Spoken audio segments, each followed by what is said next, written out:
Starting off 5th place strong, we've got a narrowly avoided death. This tale takes place when long-term nurse Jenny was placed in charge of caring for an elderly woman with no family who was admitted to the hospital when her husband passed away. She didn't speak often, but when she did, it was usually just words that made no sense together. Jenny felt bad for her because ever since she'd arrived, so many of the residents in her area that she, seemed to enjoy spending time with had passed. She put up a picture of each of them next to the pictures of her husband and several others who were probably just family to remember them. Being an extremely empathetic person, Jenny felt sorry for this woman and strived to give her extra attention whenever she could, and formed a bond with the lady. It just seemed so unfair that she had, such luck and kept losing people that she cared about. One day she looked at Jenny and said, plain as day, "Sweetie, I think I'm done now," and handed Jenny a picture. It was a picture of Jenny, and she smiled because it touched her heart that she was so important to the old woman. She passed nearly a week later, and poor Jenny cried for days from the loss.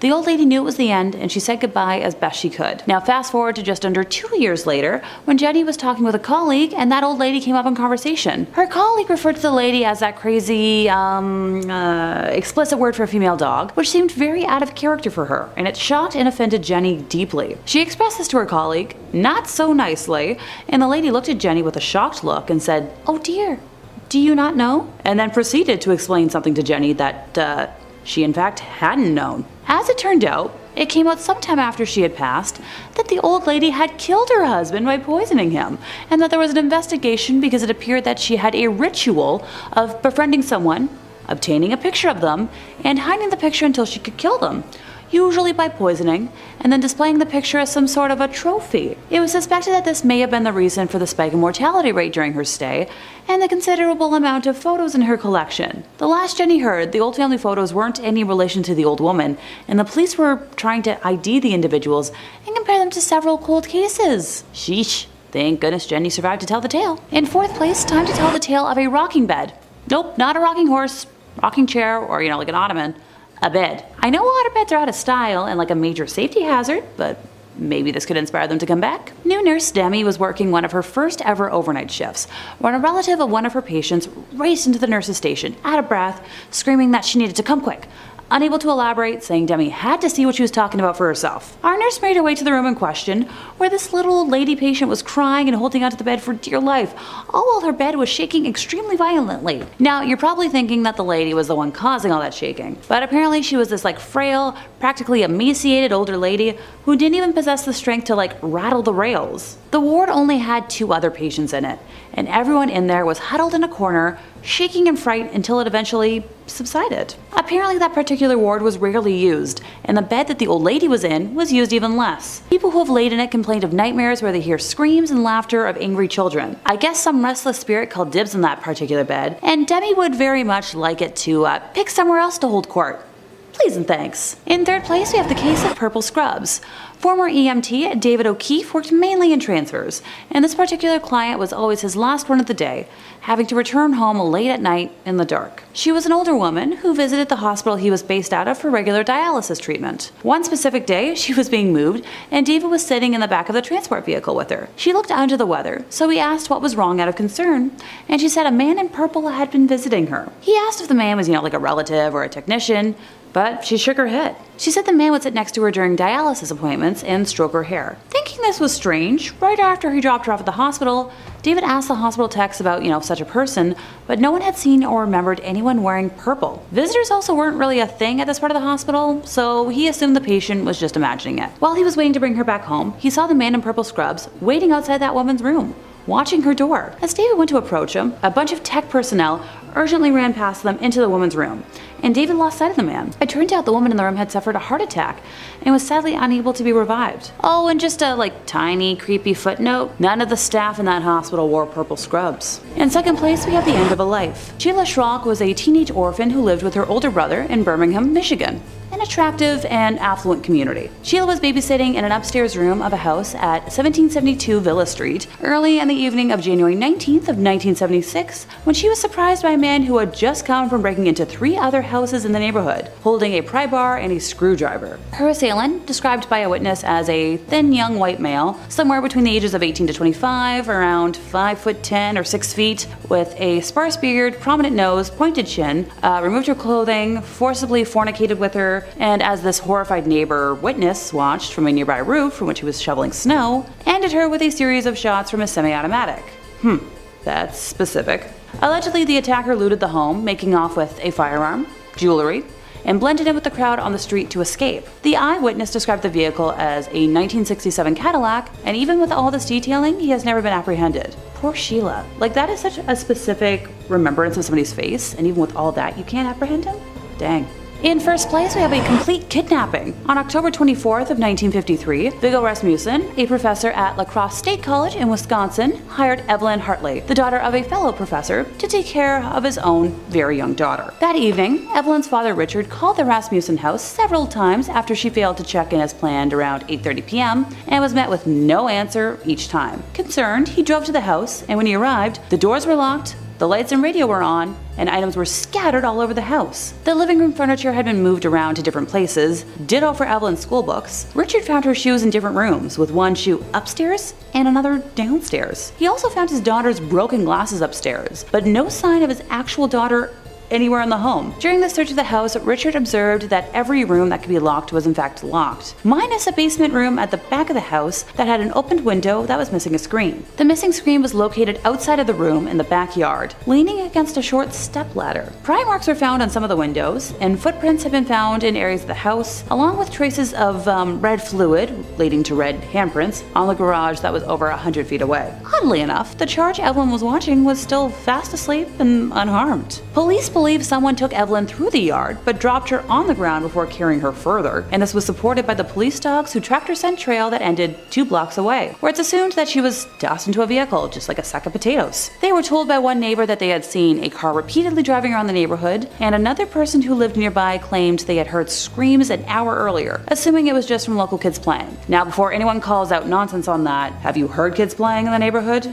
That gets loud. 2 days after the incident, local resident Ed Hoffer told police that while driving his vehicle, he was almost hit by a dark green, two-tone 1942 Buick as it was speeding in a westerly direction. So for me, I'm like, okay, green car? Inside the Buick, Ed reported seeing one man was driving the vehicle, while a second man was in the backseat with a girl. Ed also reported that a few minutes before the incident, he had seen the same 2 men with the young girl as he was pulling outside his brother-in-law's house, located conveniently around the corner from the Rasmussen house. Ed stated that the girl was wedged between the 2 men, and he had thought that she was, intoxicated, as the 2 men were holding her by the arms as they were walking down the street. Now, if you think this all sounds a little too suspicious and made up, you're not alone. The police did bring in Ed as a suspect, but sadly he passed 2 lie detector tests, and no remains or DNA were found on his property. Some folks, such as myself, are pretty sure he had something to do with all of this. Several days after that fateful night, various items of clothing, many of which were stained with red, were found at different locations, and tests proved that the red stains matched Evelyn's DNA. Over 1,000 members of the local community, including law enforcement officers, the National Guard, Boy Scouts, and La Crosse State college students and faculty participated in a search. A vehicle inspection program was also undertaken with the intent of searching every vehicle in La Crosse County. Gas station attendants were asked to check cars for red stains, and recent graves were reopened to determine if Evelyn's remains were placed with a recent burial. In May of 1954, mass lie detector tests were conducted on La Crosse area high school boys in an attempt to find out more information about Evelyn's disappearance. Though local authorities had planned to test, 1,750 students and faculty, the testing was controversial and was halted after around 300 were tested. And to this day, no clue what happened to Evelyn. Kicking us off in 5th place, we have water park troubles. This tale takes place at Schlitterbahn, which is a theme park owned by Cedar Fair in Texas, on the Raging Rapids portion of the Lazy River. Our narrator Vanessa and her friends didn't expect anything intense from the ride. They were all just, looking forward to relaxing, watching the water go by, enjoying the scenery. As expected, the ride wasn't super intense whatsoever at first, until it hit a patch of white water, and because of the angle that the raft hit the bump, Vanessa and her companions were launched into the river. Nope, that's not supposed to be part of the ride. And while the ride might have only been, 3 feet or so deep of water, I'm reminded of all the posters from my local pool growing up about how people can literally drown in a bathtub. So, yikes! Vanessa described herself as entering a state of shock, feeling emotions ranging from fright to embarrassment, confusion, and panic. As she attempted to reach for the raft to pull herself back in, she realized she couldn't see her friends anywhere, and she was once again being yanked underwater. Panic had taken over as the main emotion by this point, and Vanessa found herself swirling around and around and around under the water. Thankfully, a nearby lifeguard jumped into action and was able to hoist Vanessa and her friends back into their raft, allowing them to enjoy the rest of the rapids in the intended fashion. I'm a little concerned about the lack of seatbelts on that ride since they were never mentioned, and I feel like that should be a thing, or like a weight sensor to stop the ride in event that, someone goes over. Oh, just me, okay. As a high point to this, somehow Vanessa managed to keep her glasses on throughout the entire ordeal.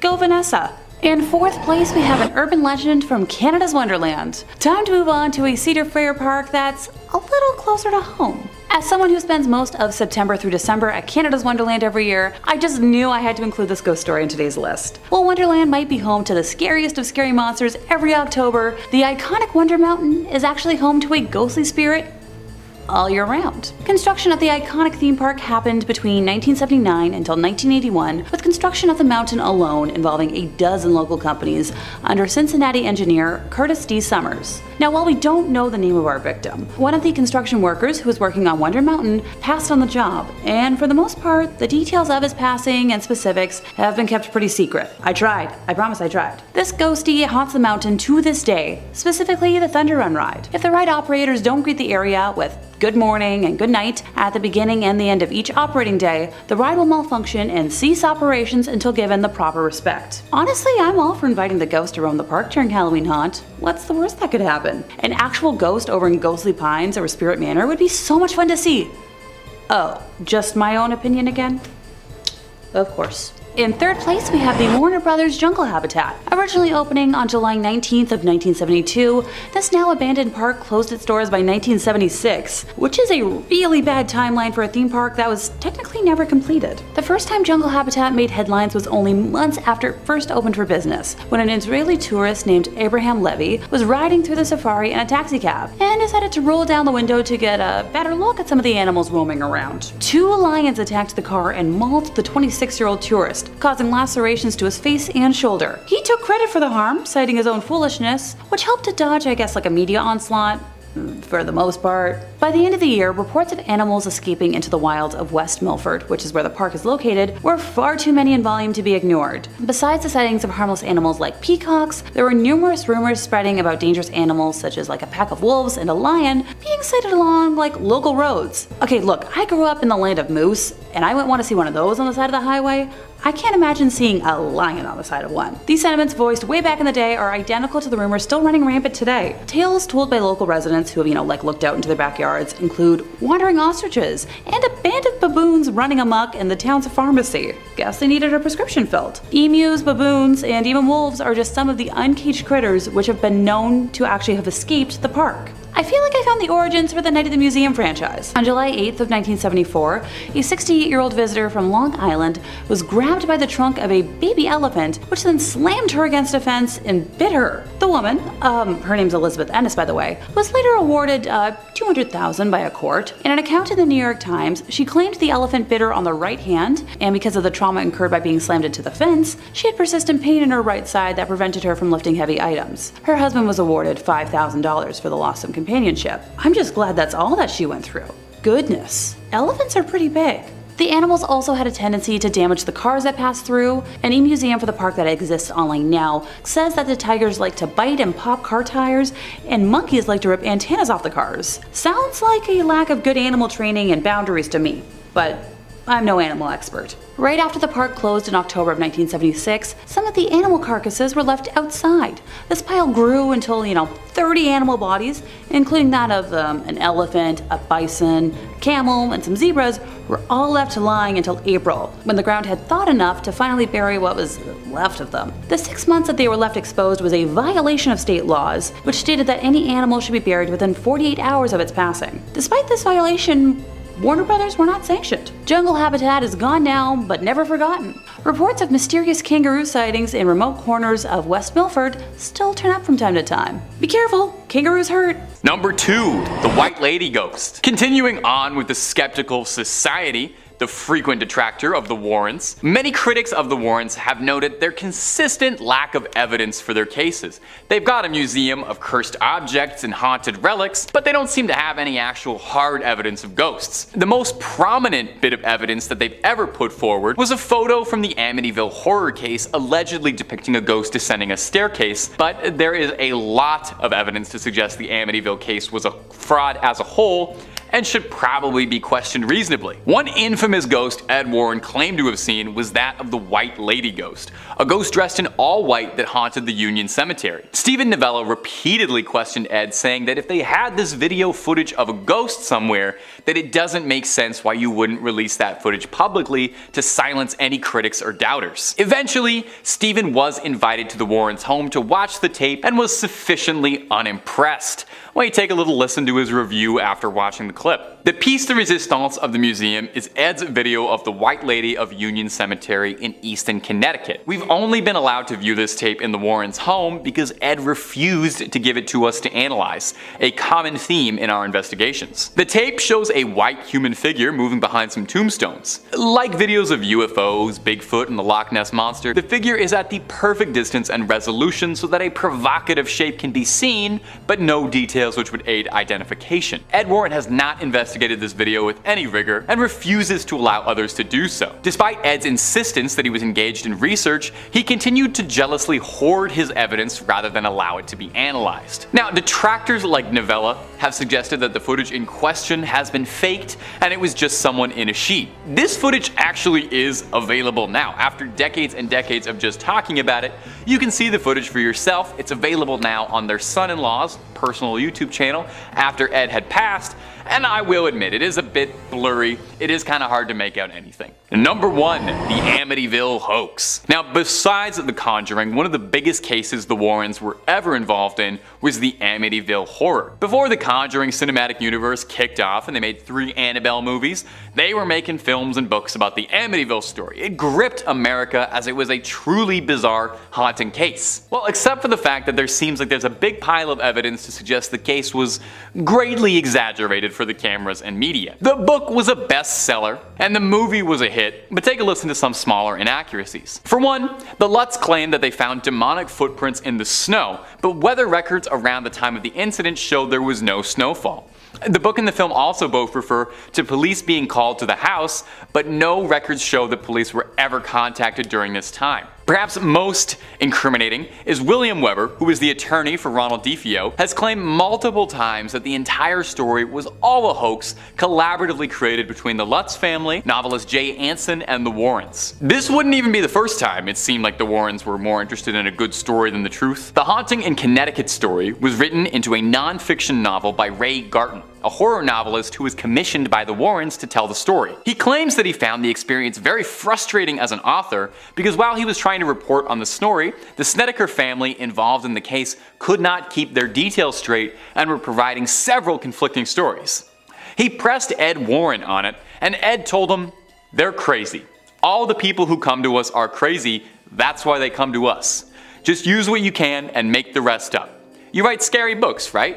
Well, just make it up and make it scary. That's why we hired you." In 5th place, time to visit a haunted house. Our lovely narrator Claire was familiar with the family, with her mom having taught the would-be clients in preschool and was asked to cover a shift whenever the regular sitter was unavailable. Over the course of one evening in particular, 4 odd things happened. Let's count them down, shall we? First, the boys were pulling out food for dinner, and they set a container of salsa on the counter. Minutes later, while prepping food, the container burst and sent salsa flying all across the room, all over the walls, the cabinets, and the fridge. Odd, but Claire assumed it was just kind of old and some gas had built up in the container. I can't imagine that was fun to clean.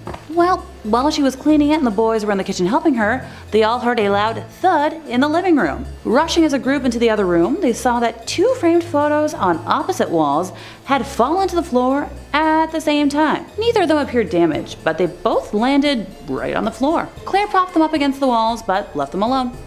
Weird. Later, when the entire posse was upstairs, Claire was waiting in the hallway while the boys took turns in the bathroom taking their evening showers, and suddenly she heard a weird dinging sound. She walked down the hallway and noticed that the computer in the study was turning on and off and making all sorts of weird noises. Sure, there are explanations for that, but after all the other events, Claire was very much on edge, and rightfully so. She finally got the boys to bed and went downstairs to watch TV for the rest of the time until the parents got home. As she was sitting in the living room, trying to relax her racing brain, she heard footsteps upstairs. And that's number 4. Assuming the boys had gotten up, she tiptoed upstairs to check. Their bedroom door was closed, and when she peeked inside, both boys were fast asleep in their beds. Claire went back downstairs, and within minutes, she heard the creaking yet again. The boys never called out to her, and there wasn't any noise besides that. She didn't report anything else weird happening, but I would recommend a deep spiritual cleanse of the house if I were that family.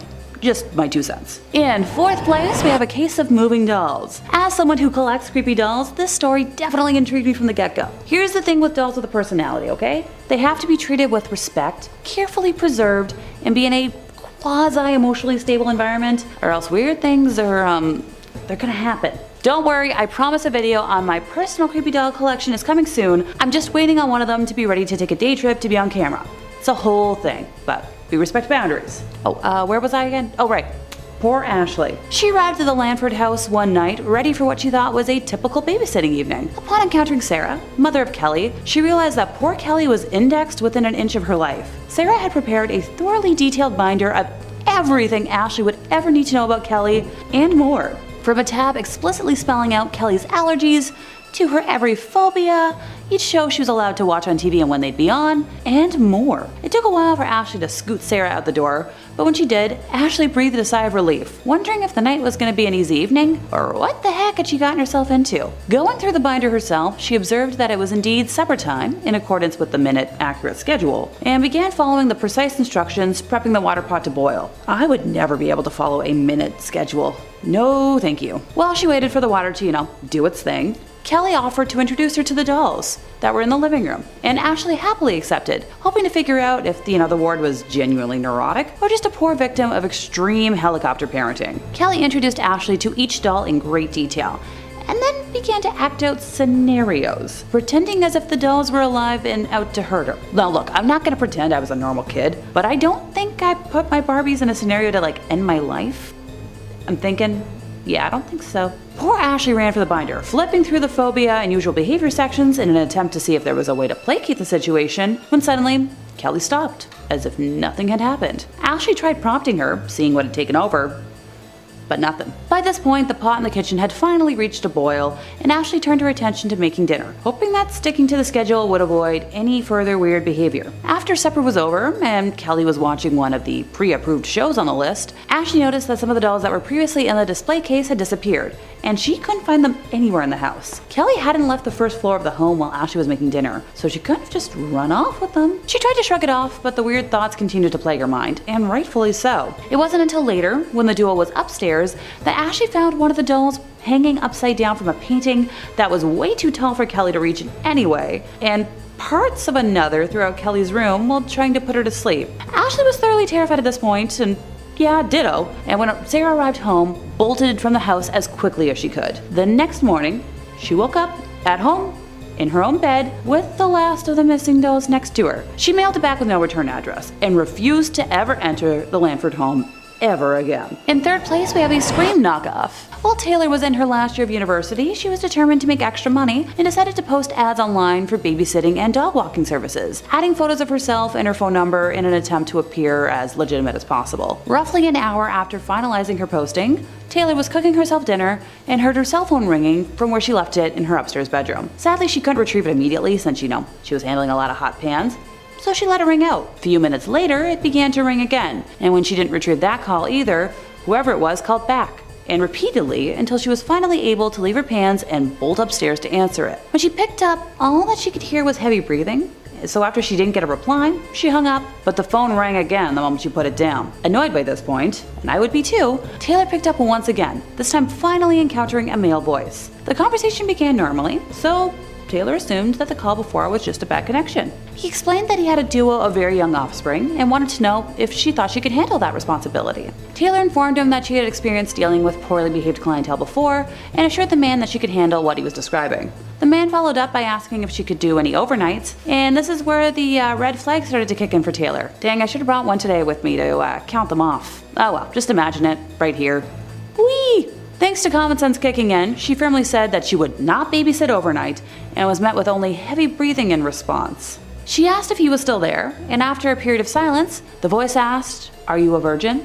Taylor, completely stunned, hung up the phone immediately. The phone kept ringing nonstop for the next hour. The awful man had withheld his number, so she couldn't specifically block that number at first, but then eventually found the function to block withheld numbers on her phone, did it, deleted her number from the ad site, and went on to message every other person on there in her local area with a babysitting ad to warn them, finding out that this caller was a common annoyance or rite of passage to those who had listed their numbers. Poor Taylor was so scared that she was jumping at every shadow for the rest of the evening. In second place, we have a mystery mimic. Yeah, I'm fond of alliteration. How can you tell? This spooky story comes to us courtesy of former late-night transportation worker Betty. She worked the position for a few years, but after this incident, did everything possible to never work a nighttime shift ever again. The transport home base was in the basement of the hospital, where all laundry was done and all supplies were sorted and housed. On this particular night, Betty was the only one in the basement when she heard whistling at the end of the hallway by the elevator and poked her head around the corner expecting to see her only coworker on duty that night, but there was absolutely no one there.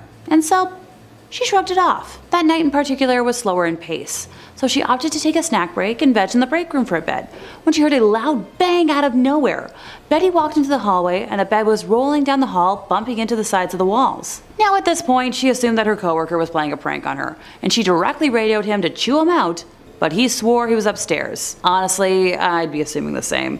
I've had a similar situation in a haunted house I used to work in at an old theater, but Betty was smart about it and determined to catch her coworker in the act. She started walking down the hallway, and as she passed the laundry room, all the machines started up. She poked her head in, expecting to find him, but the room was completely empty. Just a tiny worrisome spooky flag. Nothing to worry about, right? As she walked into the laundry room, the machines came to a complete stop. Betty froze at first before regaining her senses and making her way towards the elevator, when she heard whistling from the other end of the hall. Now at this point, she's certain that she's the only worker in the basement and is repeatedly pressing the elevator buttons in an attempt to rush it. As she was waiting for the elevator, things started falling off the shelves down the hall.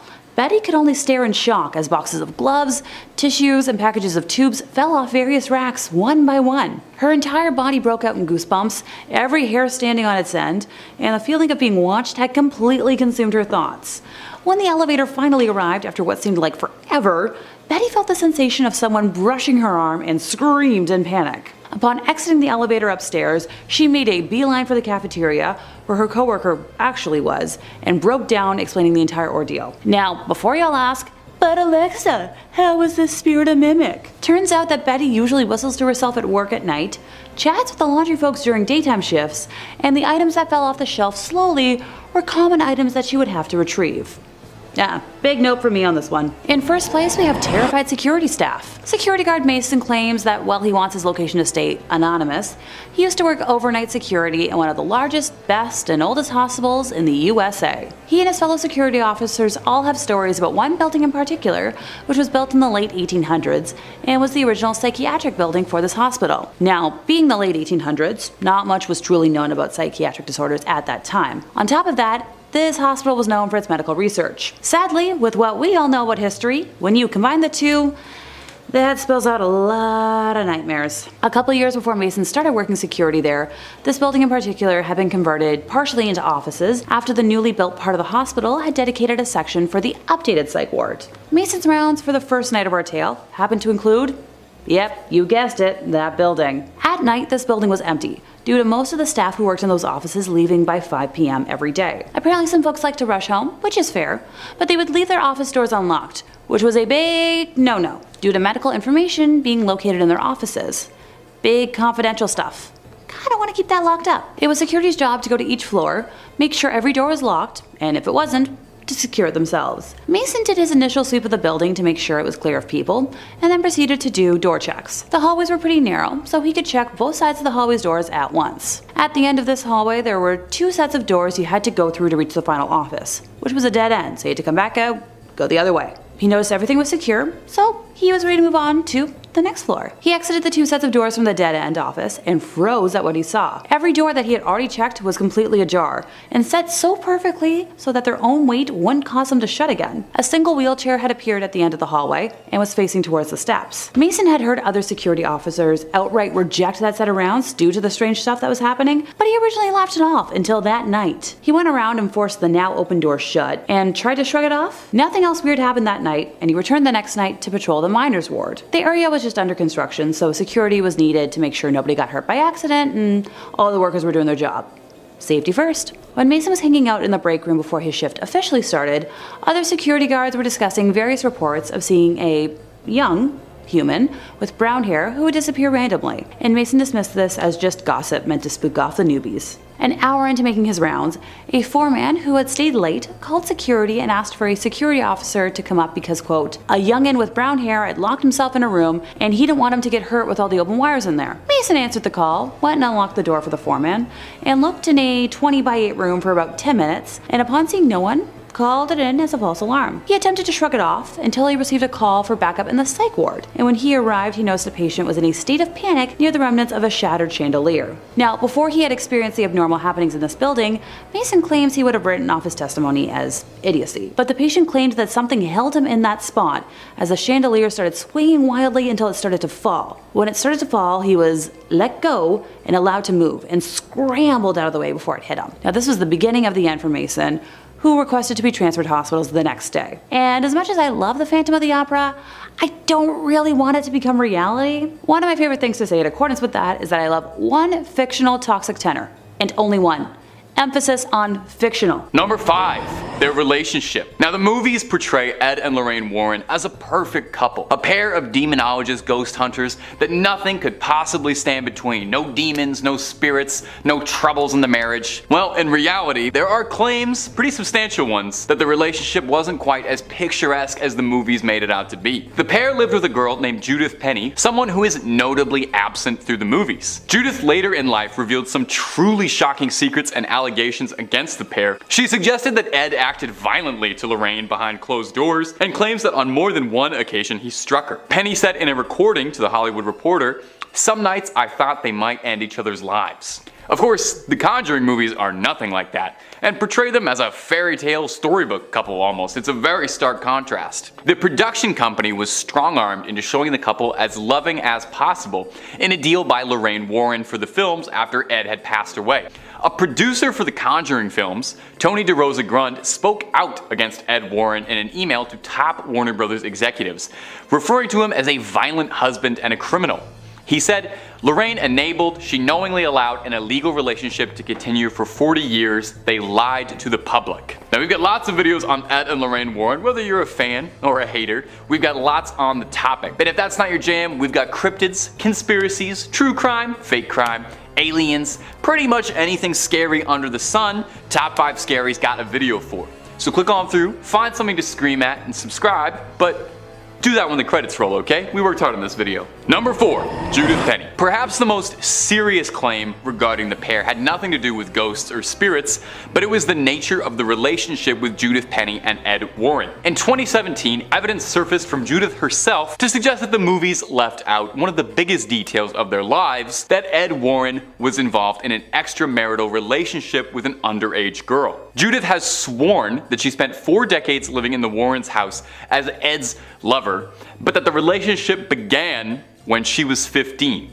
The claim goes on to state that the couple told people she was their niece, or a poor girl that they had taken in since she had nowhere else to go. In 1963 actually, Penny was arrested and taken into custody after a concerned citizen who noticed this reported the nature of their relationship to local police. She was ordered by the court to attend a delinquent youth office for a month. Penny would tell that Ed would pick her up from school and drive her to these meetings. Now obviously these are substantial claims and serious allegations. These didn't come out until after Ed had passed, but perhaps the most concerning piece of evidence was a bizarre contract Lorraine demanded that New Line Cinema follow. This strange deal insisted that Lorraine serve as a consultant on all of the films, which makes sense, they're about her. Where it gets a bit odd is restrictions that said the films could not show the Warren characters engaging in any criminal acts, could not show Ed Warren committing any extramarital acts, or romantically involved with younger people. very suspicious. One executive at New Line said they had never seen a deal like that before in their career. It certainly raises a very uncomfortable question: why would these things specifically be demanded not to be done? Number 3, the skeptical society. I think a little healthy skepticism is good for all of us, even on a paranormal channel. I watch paranormal stuff every single day of my life, but I like to approach it from a skeptical angle. What can I say? I'm more of a Scully than I am a Mulder. The New England Society for Paranormal Research isn't the only group in New England that was involved with the Warrens. Enter the New England Skeptical Society, existing as a bit of a rival to the Warrens. The Skeptical Society existed to uphold the tenets of science and reason versus paranormal speculation. The founder, one Stephen Novello, was a prominent neurologist and professor at Yale School of Medicine, and he did not think particularly highly of the Warrens. He was quoted saying, "You meet them, and oh my god, you realize the guy had no idea what he was doing, didn't know the first thing about anything relevant to paranormal investigation or ghost phenomena." He was adamantly not a fan of the Warrens at all, even going so far as to decry their museum of the occult and cursed objects, referring to it as little more than off-the-shelf Halloween junk, dolls, and toys. Now, the Warrens refused to allow the Skeptical Society to shadow them on a case or investigation numerous times, apparently, with various excuses each time. When sufficiently questioned about it, Ed Warren responded, "You can't have scientific evidence for a spiritual phenomenon."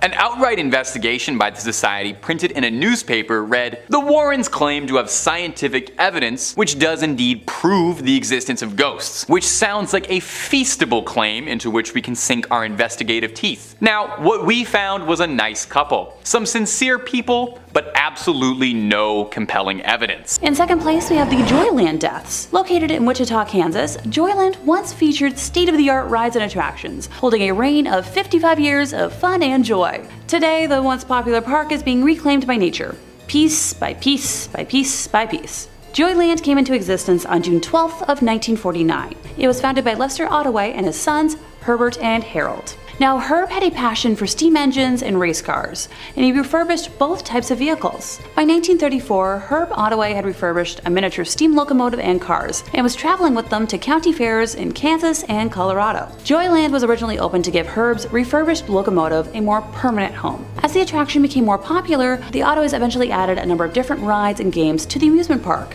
Now, Lester Ottaway passed away in the mid-1950s, but his sons continued running Joyland until the early 1970s, when they decided to, retire.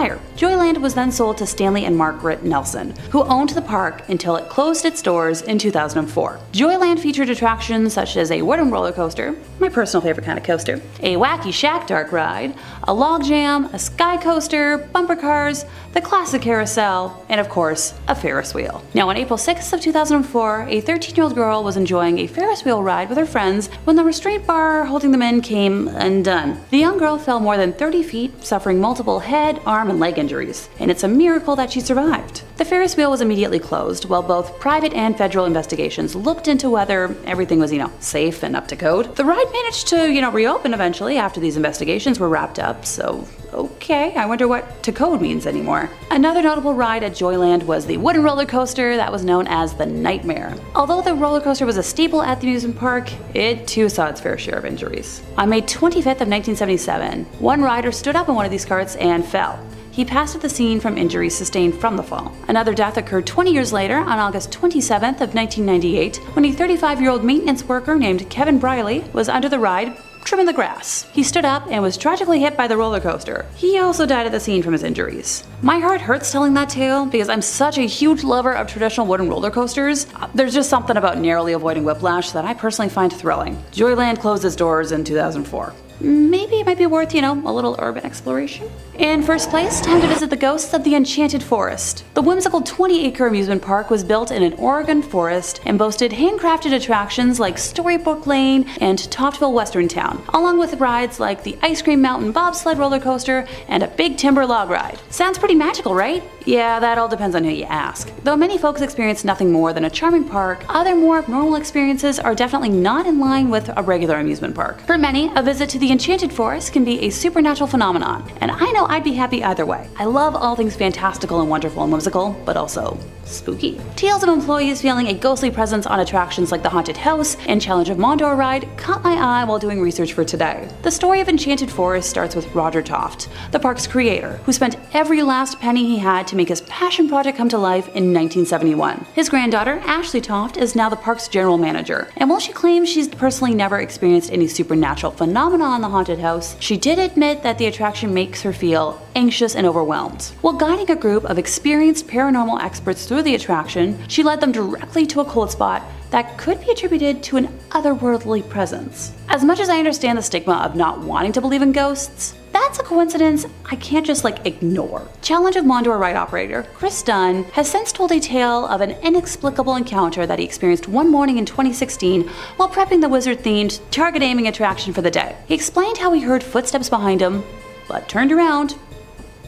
No one there. Mere seconds after hearing the footsteps, he described being hit with a strange energy throughout his body, one that made him dizzy and gave him a horrible case of chills. Now later in the day, the same thing happened, but with more intensity. He took photos of the ride not in operation and captured images of what looks to be an orb that changes shapes in 3 sequential photos. The team of investigators I mentioned before were granted permission to spend a night unsupervised at the park and experience the chilling energy and the Challenge of Mondor and managed to communicate with a spirit in the haunted house. Notice how I haven't mentioned a park tragedy yet as the cause for anything? That's because, unlike the other places on this list, there wasn't one.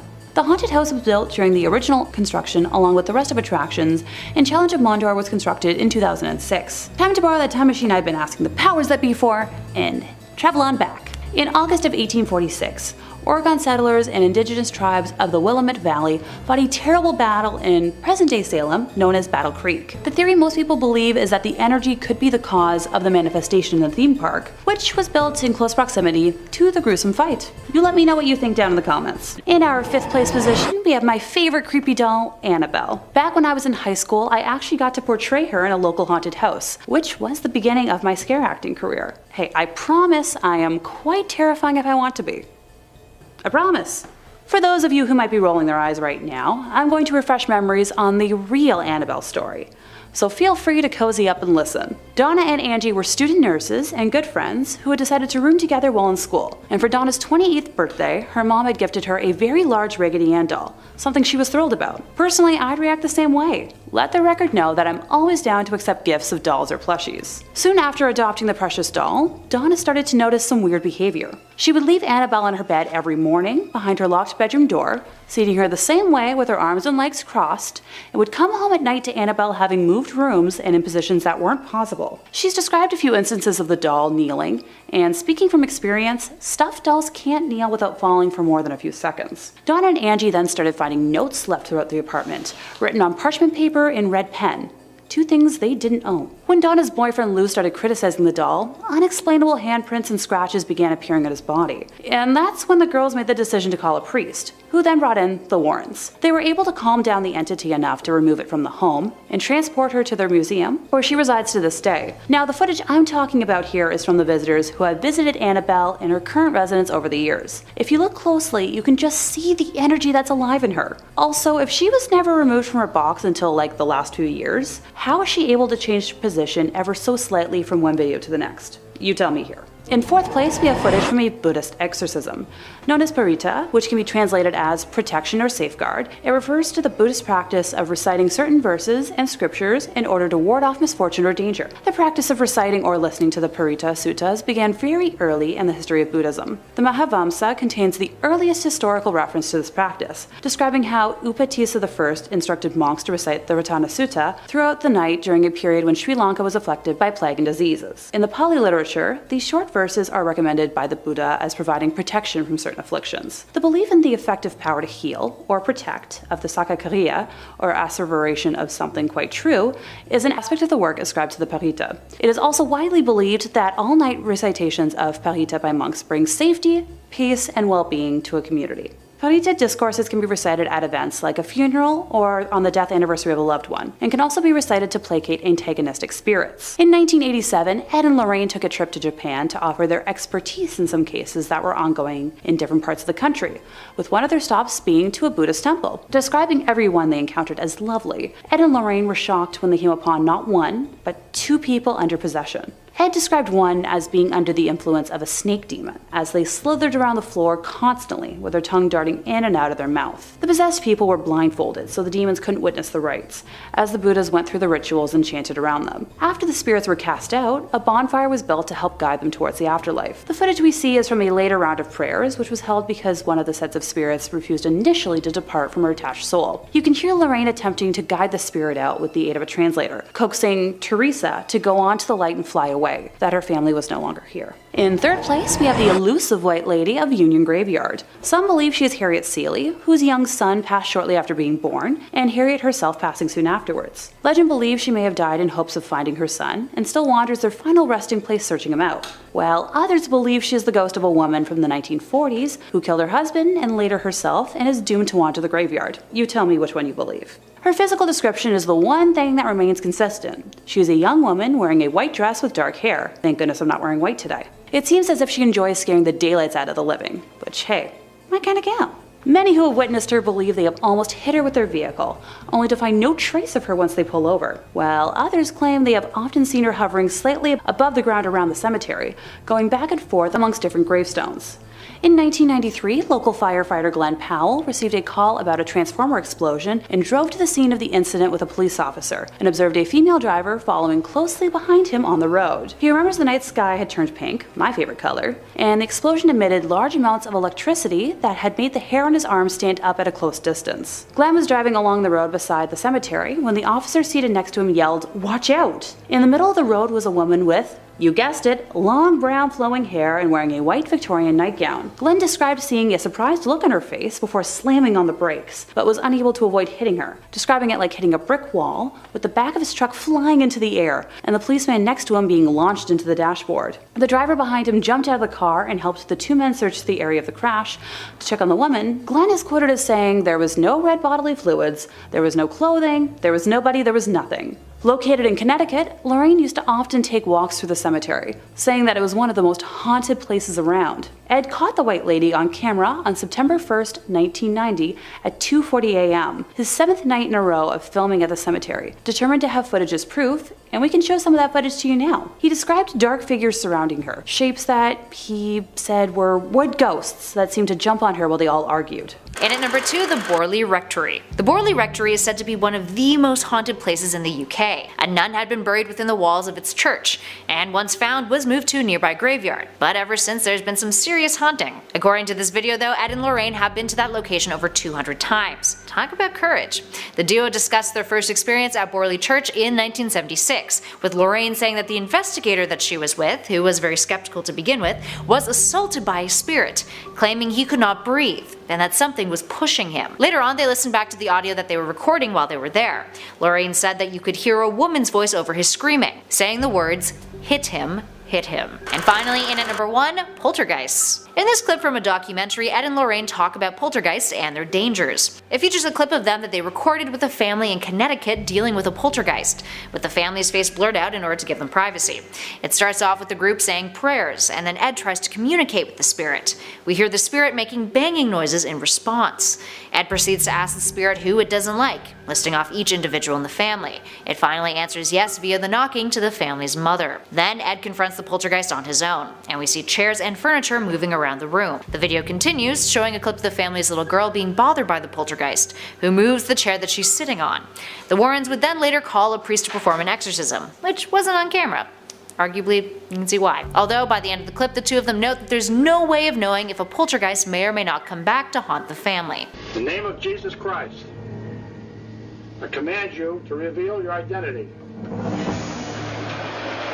at number 5, the trial of Joyand Johnson. Also known as the Devil Made Me Do It case, this is the first recorded court case in United States history that used demonic possession as basis for a defendant's claim that had ultimately resulted in the first-degree manslaughter of Connecticut man Alan Bono. It began with the Glatzel family after their 11-year-old son David had allegedly been possessed by a demonic beast who assaulted him in an attic. This manifested itself as David began to experience night terrors, exhibit strange behaviour and fall victim to unexplained wounds, scratches and bruises. Of course, after calling upon the services of a Catholic priest and finding no resolution, the family contacted Ed and Lorraine Warren. Soon after, Lorraine witnessed a black mist around David, an apparent indication of demonic involvement, as well as red hand marks around his neck, a demon choking him. The Warrens attempted to perform 3 exorcisms on the boy, where during one attempt the demon spoke out and said that David's stepfather, Arn Johnson,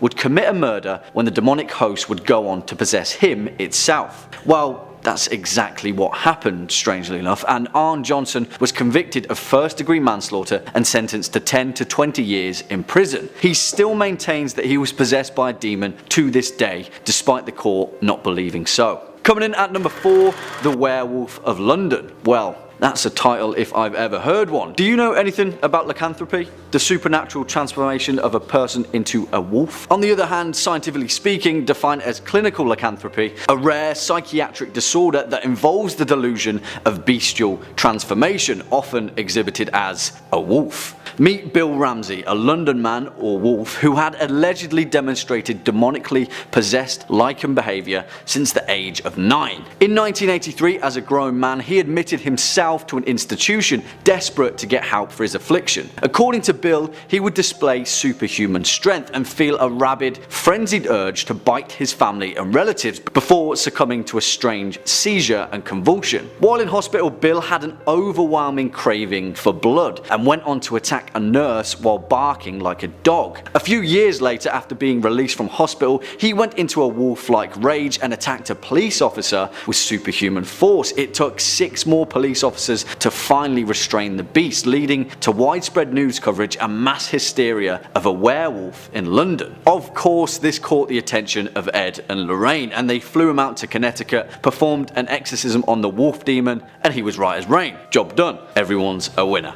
Allegedly. Next up at number 3, the Warrens' psychic photography. Although admittedly not a single case but an exhibition of quite a large number, a technique that was woven by the Warrens throughout their career as paranormal investigators. Now take this with a pinch of salt, because for those that oppose the Warrens' claims, the majority of criticism comes from their specific technique of paranormal photography. The vast majority of the Warrens' physical evidence comes from photography, racking up hundreds of ghost snaps that form the basis of their alleged paranormal evidence, which must fit 2 specific instructions for it to make the grade. Use an autofocused or fixed focus camera with an automatic flash, and the more power the flash, the better. Supposedly, the more exposition of light, the more successful it will be to catch ghosts, specifically under Lorraine's technique, which pinpoints energy vortices and allows a spirit to manifest itself. They used this technique for the entirety of their career and it never seemed to change, but for me it is probably the weakest part of their casework and has the most holes when it comes to credibility.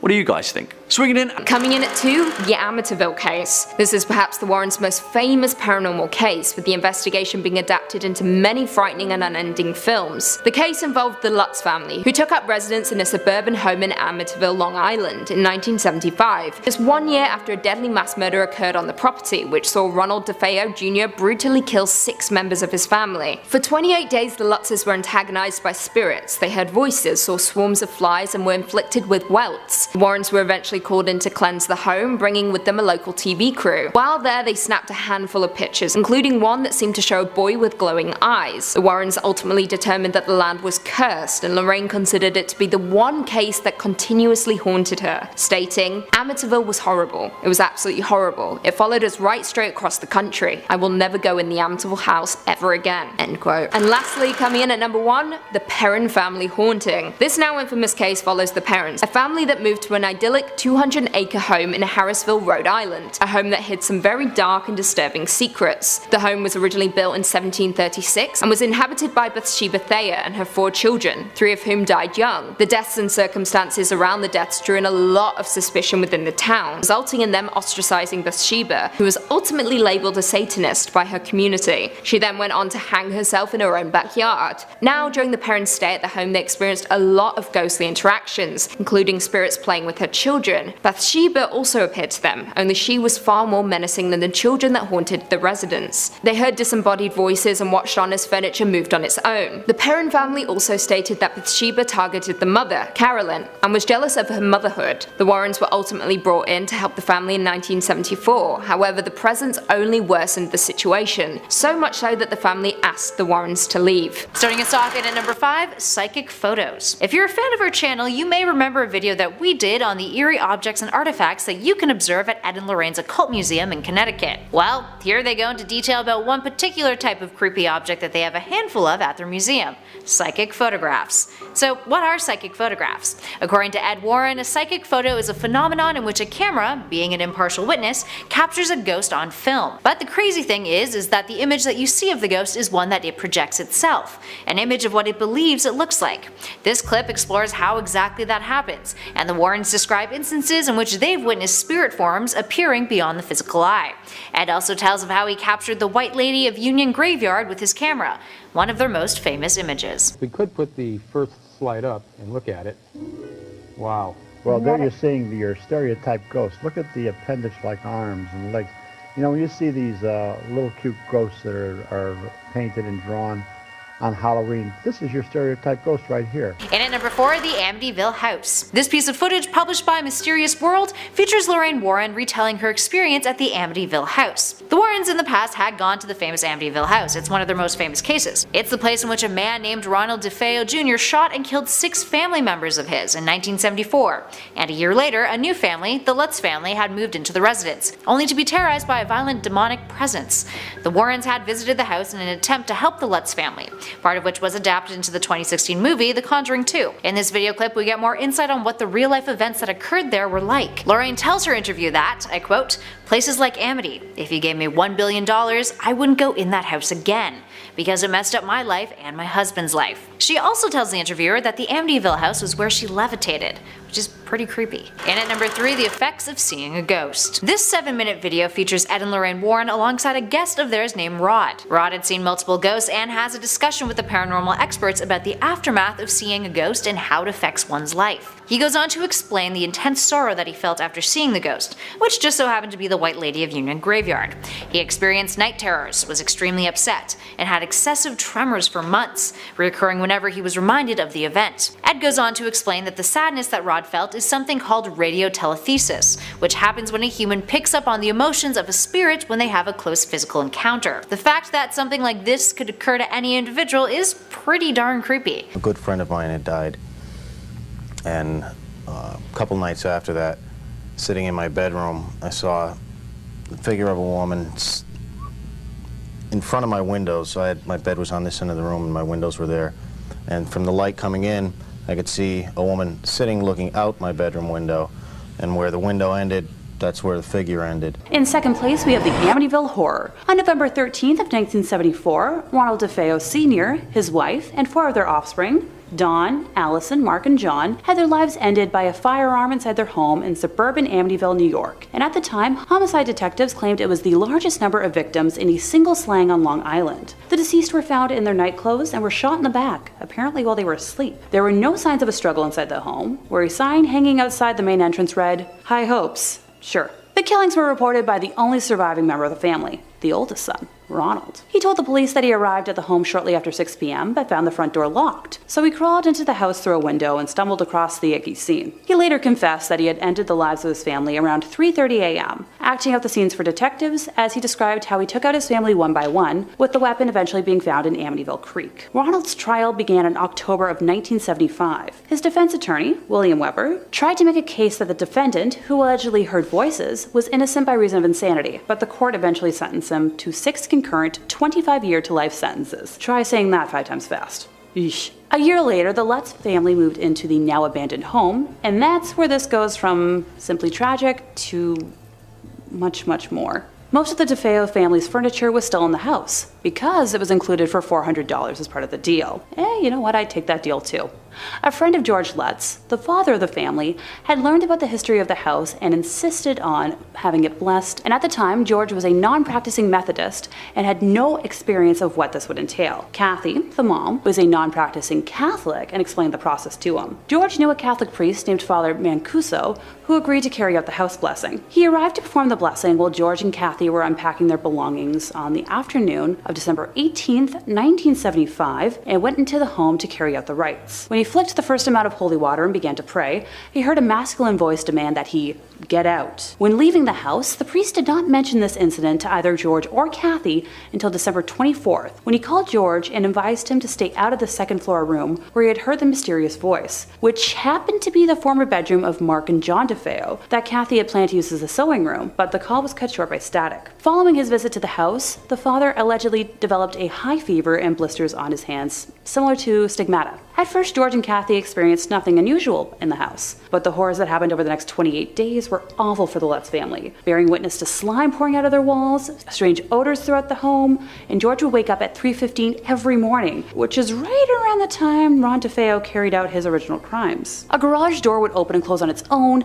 an invisible spirit knocked a knife down in the kitchen, a pig-like creature with red eyes was reported staring at George and his son Daniel through a window. Also, Kathy and two of her children experienced bouts of levitation while trying to sleep. The footage we have from this heinous month is of a boy with glowing eyes, believed to be the spirit of the late John DeFeo. By mid-January of 1976, after another attempt at a house blessing by George and Kathy, they experienced what would be their final night in the house. Now, the Lutzes were never able to give a full account of the events that took place on this occasion, describing them as too frightening. After getting in touch with Father Mancuso, the Lutzes decided to take some belongings and stay at Kathy's mother's house in nearby Deer Park, New York, until they had sorted out the problems with the house. They claimed the phenomena followed them there, describing greenish-black slime coming up the staircase towards them. Yeah, no thanks.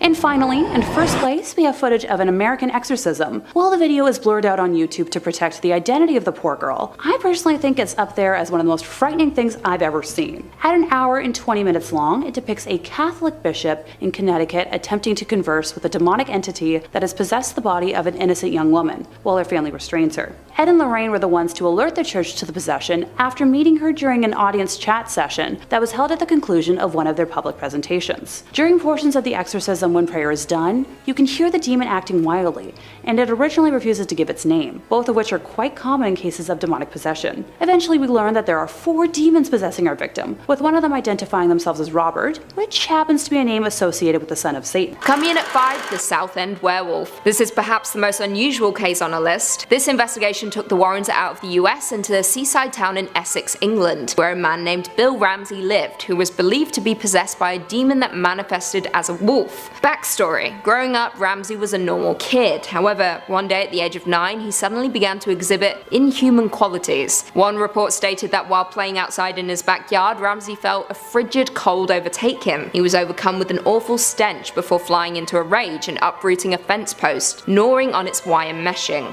He remained incident-free up until the 1960s, during which time he was plagued with nightmares, cold sweats, and began to wake up panting like a wild animal. In the 1980s, Bill would become overwhelmed by the sensations he experienced when he was young, and at one point he attacked a friend in a car on their way home from a pub and manhandled the police in an intense altercation. The Warrens were of course called in, during which time they stated that Ramsey would ask to be locked up in a jail cell for his protection and the protection of the public. They ended up asking Ramsey to come to their Connecticut home, where Bishop Robert McKenna would perform a recorded exorcism on Ramsey. In at 4, Cheyenne Johnson. The trial of Cheyenne Johnson is baffling and the first known case in the US that used the devil made me do it as its defense. On the night of February 16, 1981, Johnson, who was just 19 years old at the time, was out for dinner with his fiancée and their landlord Alan Bono. Johnson stabbed Bono multiple times using his pocket knife and later went on to plead not guilty by possession, a defense that was founded on Johnson's relationship with his fiancée's brother, David. In 1980, David woke up to what he described as a man with big black eyes, a thin face with animal features, and jagged teeth, pointed ears, horns, and hoofs. The demon-like creature scared David so much that he turned to his sister Ann Johnson for help. They turned to a priest, which only angered the entity more, causing it to make David hiss and quote Paradise Lost. The Warrens were brought in, and during one particular interview they stated, I quote, "While Ed interviewed the boy, I saw a black misty form next to him, which told me we were dealing with something of a negative nature. Soon the child was complaining that invisible hands were choking him, and there were red marks on him. He said that he had a feeling of being hit." The Warrens worked alongside 4 priests to exorcise more than 40 demons from David. However, Johnson seemed to be the new target, and after he stabbed his landlord, he was found guilty of first-degree manslaughter after his claims of possession didn't hold up in court. Coming in at 3, Annabelle the doll.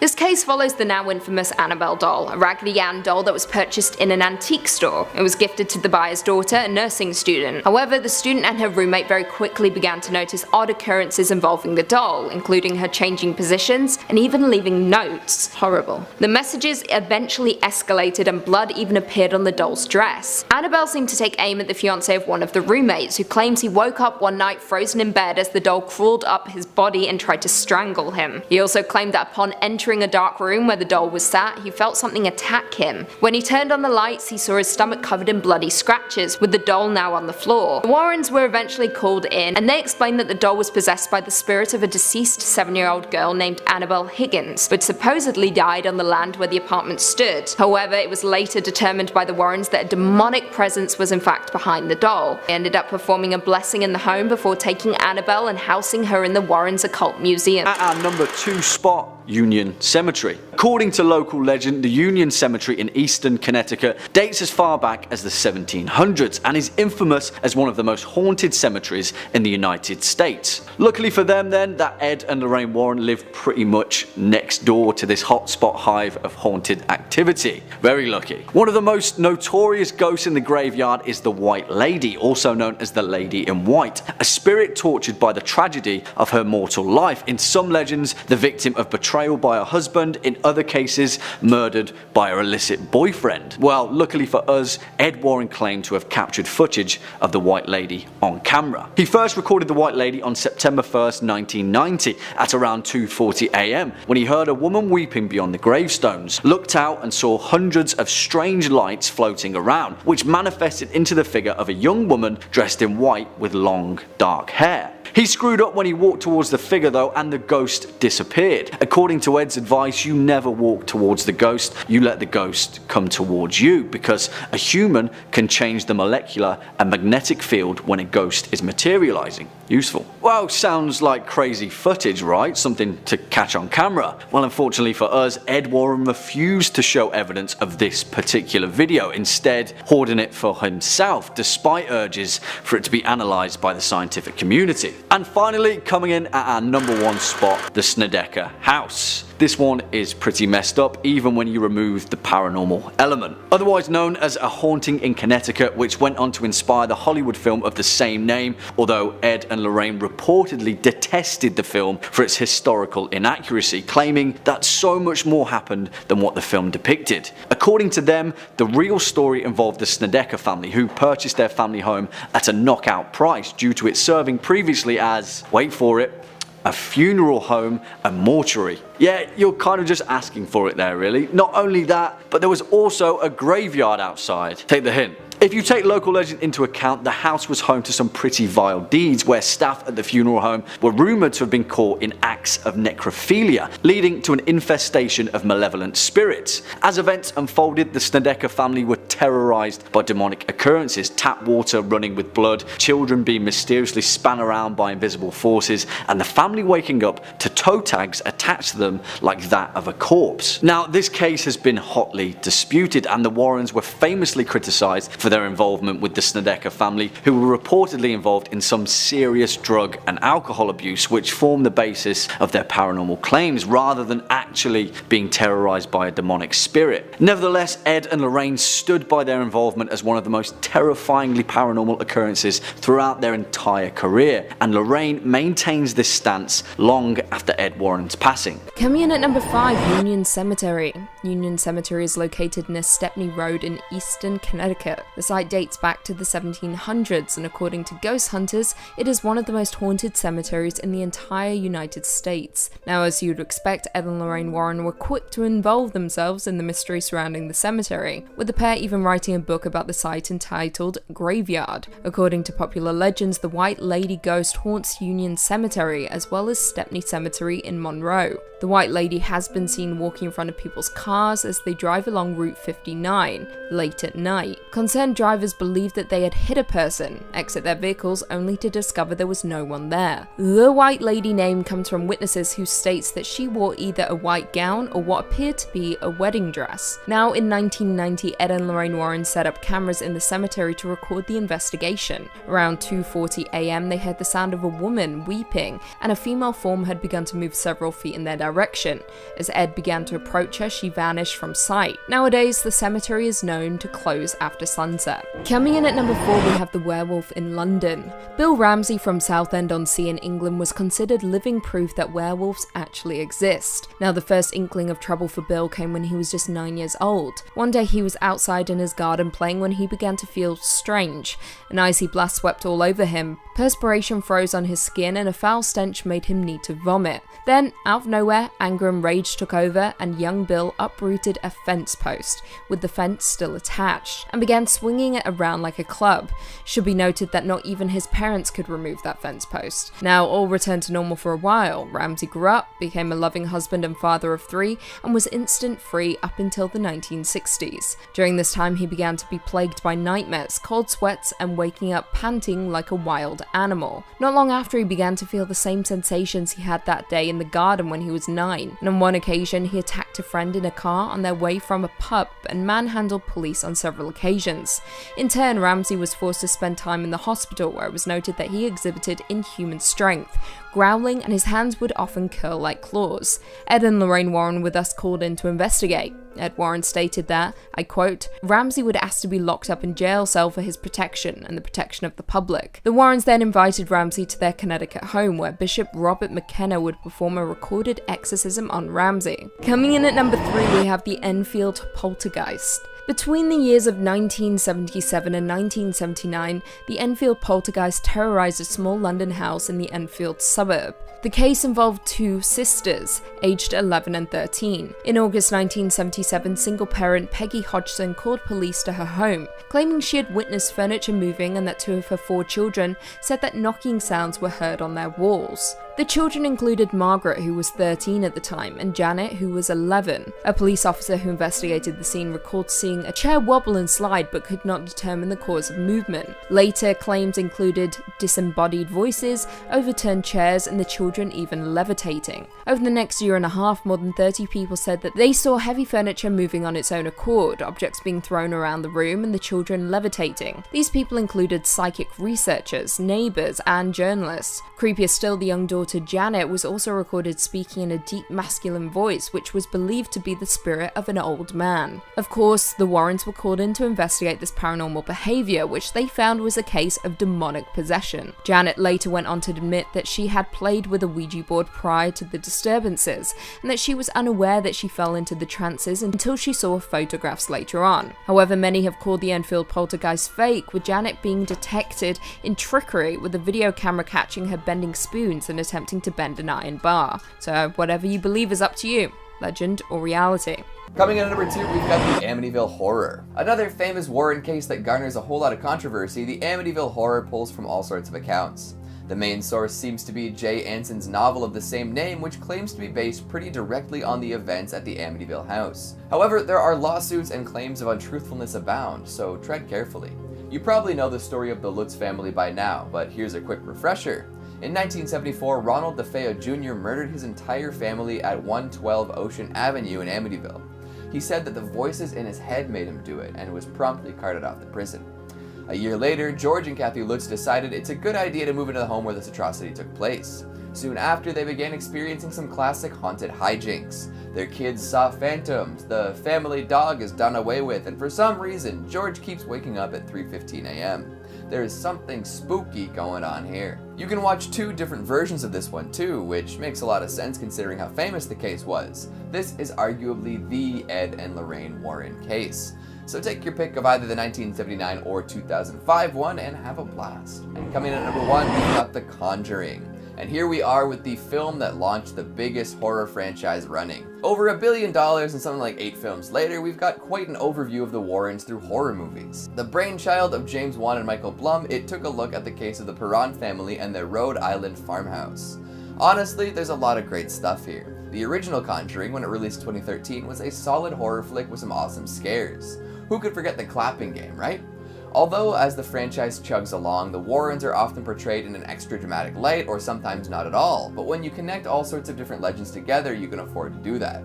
In the movie that started it all, their roles seem pretty close to their real-life actions though. As real as you can get while portraying paranormal investigators in a fictional horror film anyways. Flicks before this one did their best with all sorts of spooky stories, but none really delved into the legend behind the creep-hunting couple themselves.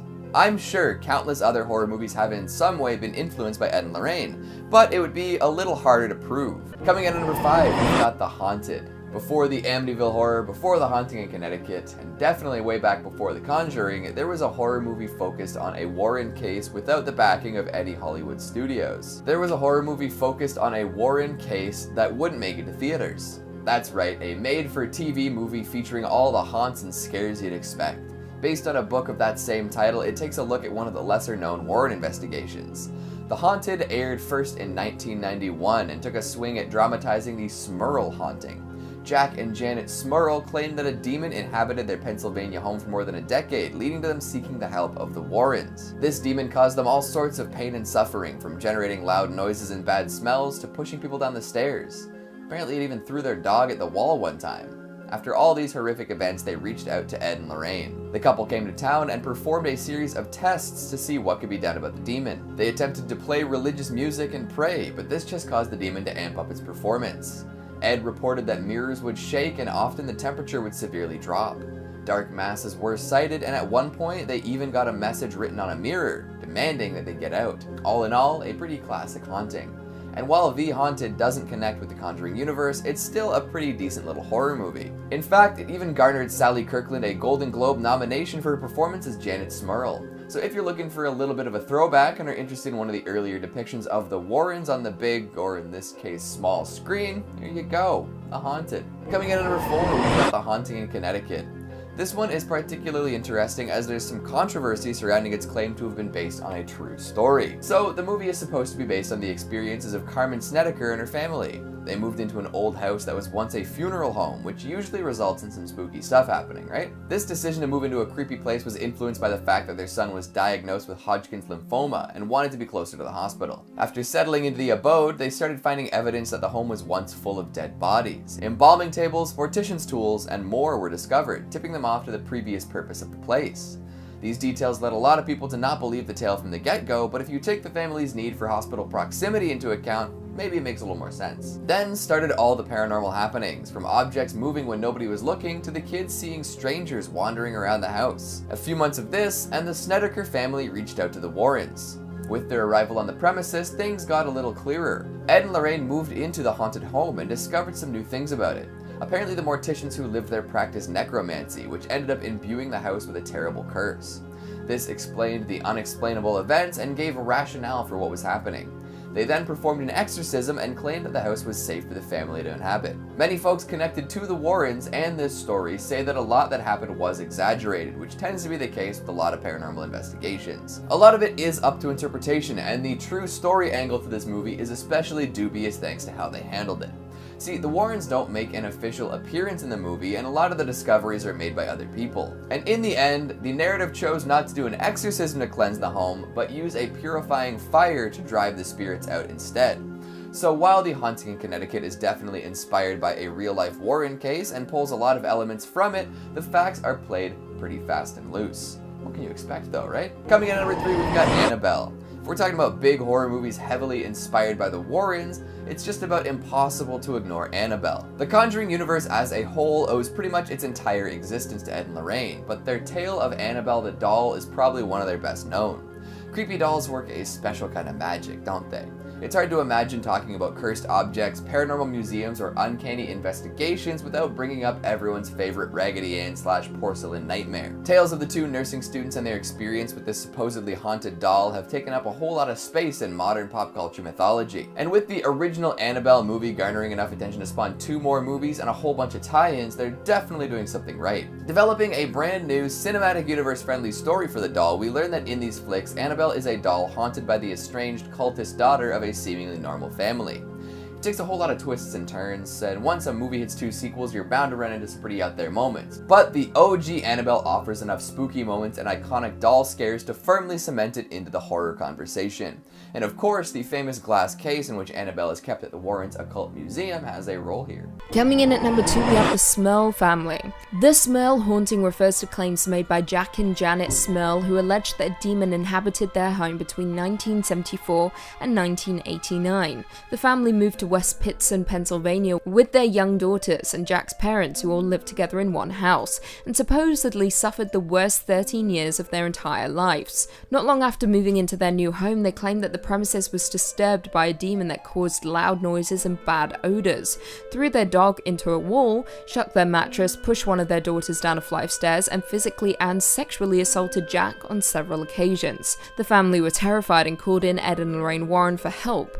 The pair quickly discovered that the family home was infested with 4 spirits: an elderly woman who was harmless, an old man who had died at the house, a young and violent girl, and a demon that controlled the other spirits and had turned them against the family. By 1987, the family decided to leave the home once and for all, and 2 years later a church-sanctioned exorcism took place there, and the property was cleared of all paranormal activity. And finally, coming in at number 1, we have the Amityville Horror. The Amityville Horror is perhaps one of the, if not the most famous paranormal cases Ed and Lorraine Warren investigated. However, like the rest of our list, there is always debate as to how much was actually true.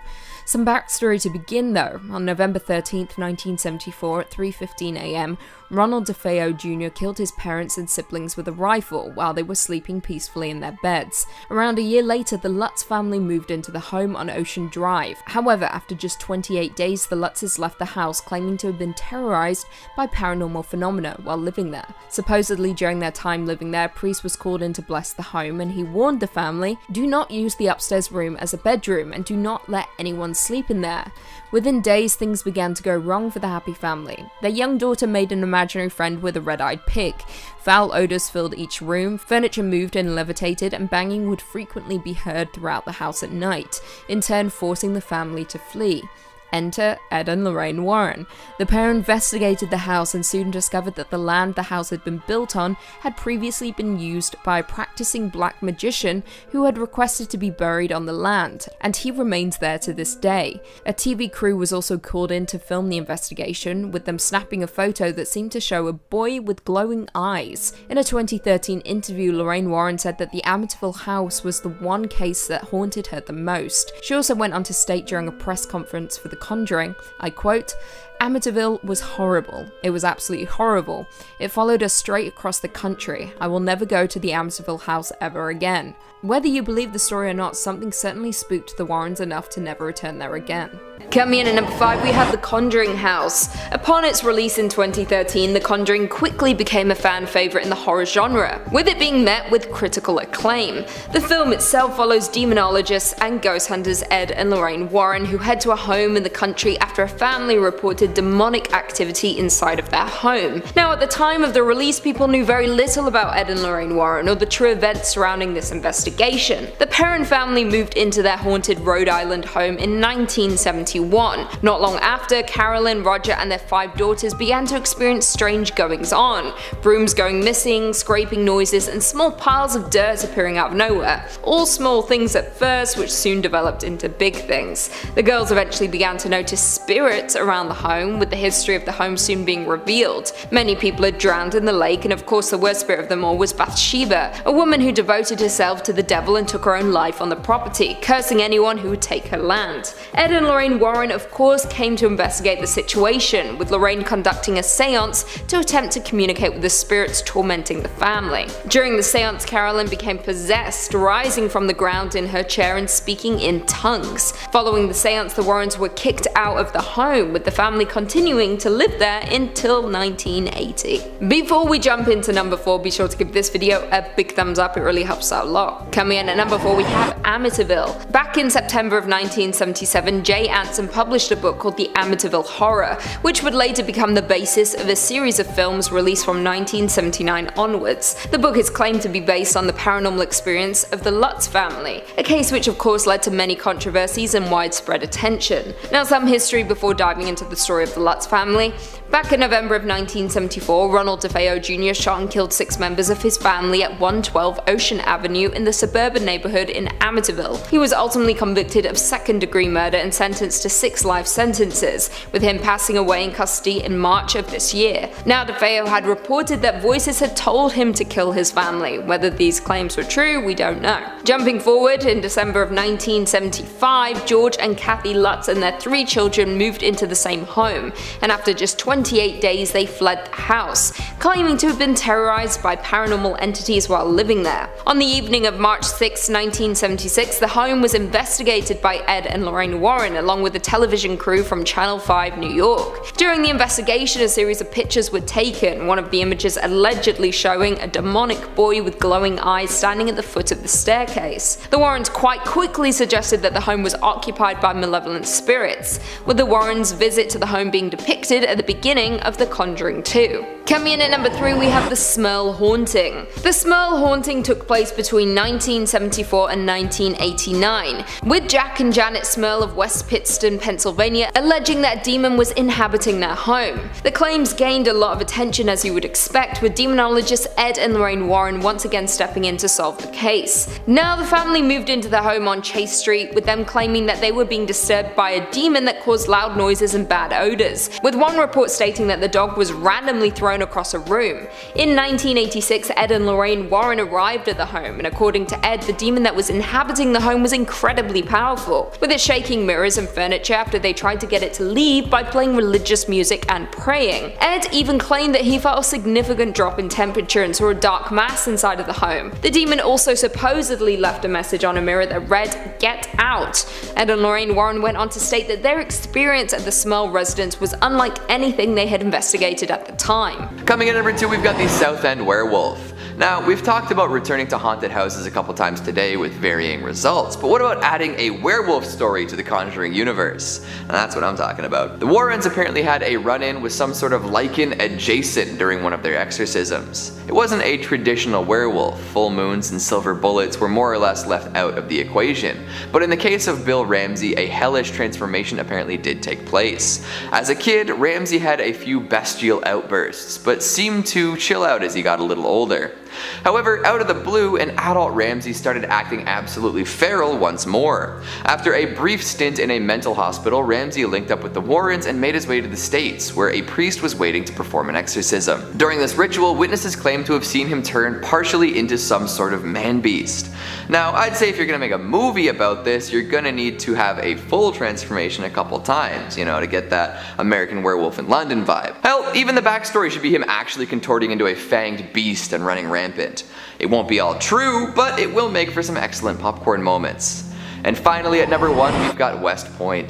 Unsurprisingly, there are a lot of haunted military academies out there. One of the most famous, and therefore most movie-worthy, is the West Point Academy in New York. For years, cadets, recruits, superintendents, librarians, and more reported weird goings-on. Ghost soldiers would appear before frightened students, and items frequently got tossed around. All sorts of colorful undead characters tend to show up here as well. There's the Pusher, a chilling apparition that pushes and holds people down in their sleep, rendering them immobile. Then there's the ghost cook Molly, who is a little disgruntled and likes to rumple bed sheets and smash wine bottles. One of the most famous ghosts here is a soldier turned murderer known as Greer. The Warrens were called in during the 70s to see what they could do about it all and spoke with and did impressions of some of these figures. Any or all of these ghosts would make for a really fun flick filled with poltergeist style scares and ghosts with real personality.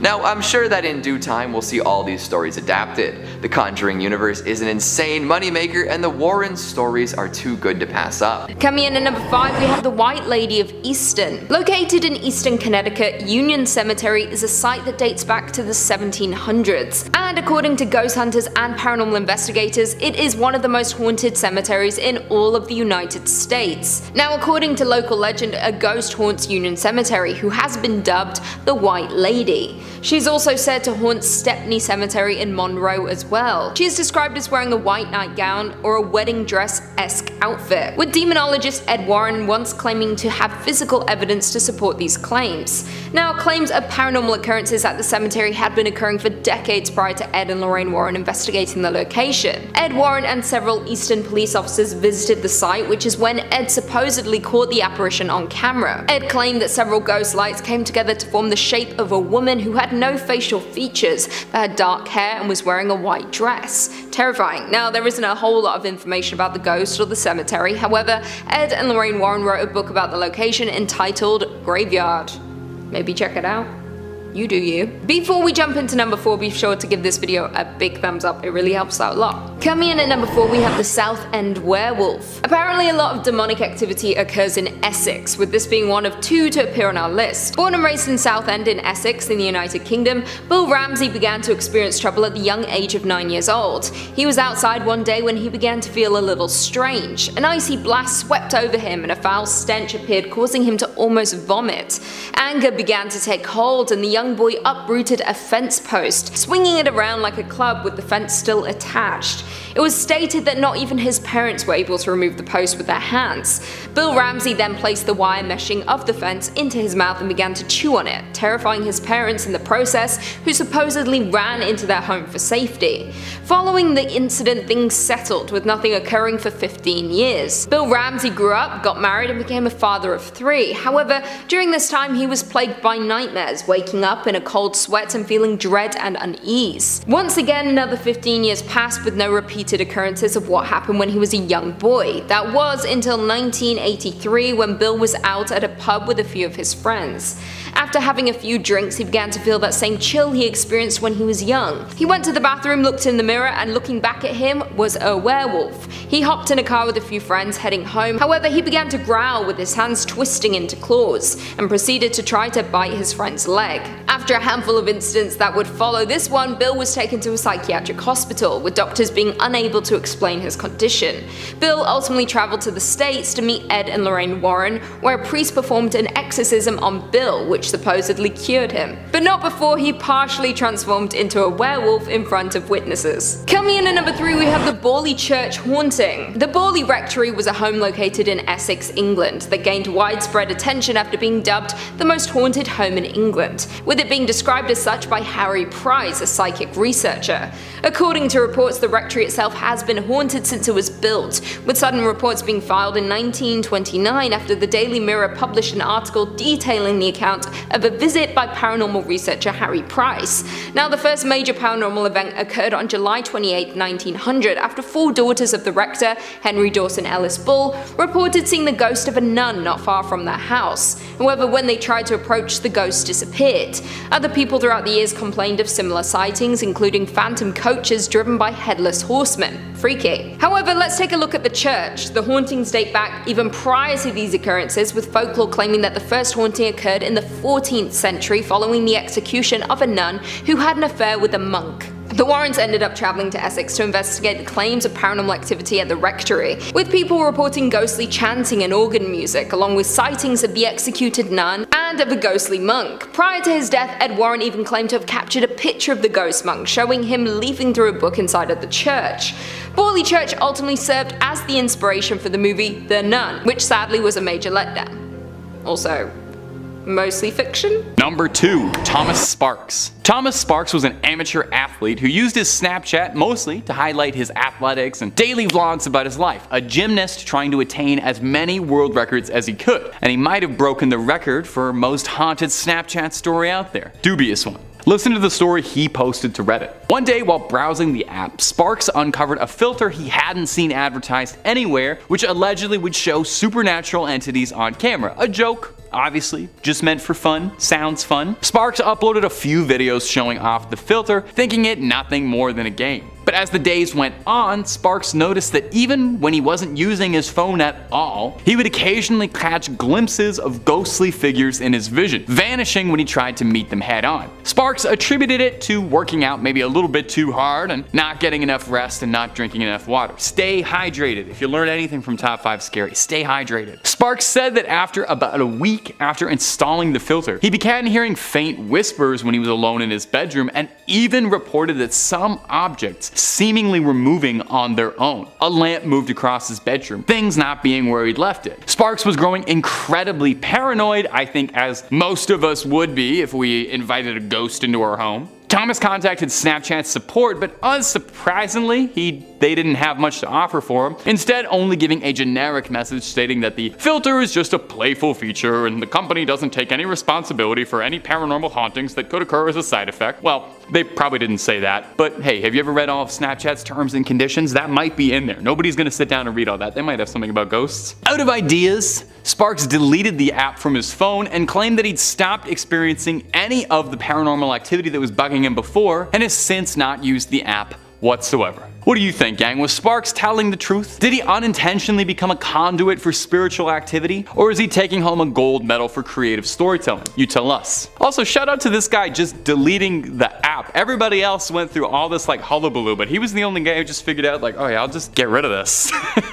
Seems way easier than anything else. And finally, number 1. Snapchat stories can be a very mixed bag. There's good odds most of what you'll see is just sponsored junk, ads for IGN, models doing their thing, you know. But every now and then you come across something that catches your eye and hooks you in, maybe too far. That's what happened to James Brett Varney, an educator from Moncton, New Brunswick. Varney reportedly, while scrolling through stories, clicked on one from a profile he hadn't heard of called Unknown Realms. The story in question was a series of random, quickly edited, unsettling videos. Cryptic symbols, unintelligible writing and sounds, and quick flashes of people in dark robes surrounded by candles and ominous objects looking like a deleted scene out of Eyes Wide Shut. Varney was naturally unnerved by what he had seen, but brushed it off, assuming it was probably just, you know, promo for some sleeper indie horror A24 hit that your friends are all gonna say is really good, but you're never actually gonna watch. As time went on though, Varney found himself thinking more and more about the flashing images, saying that it felt like it was a dream replaying in his head over and over,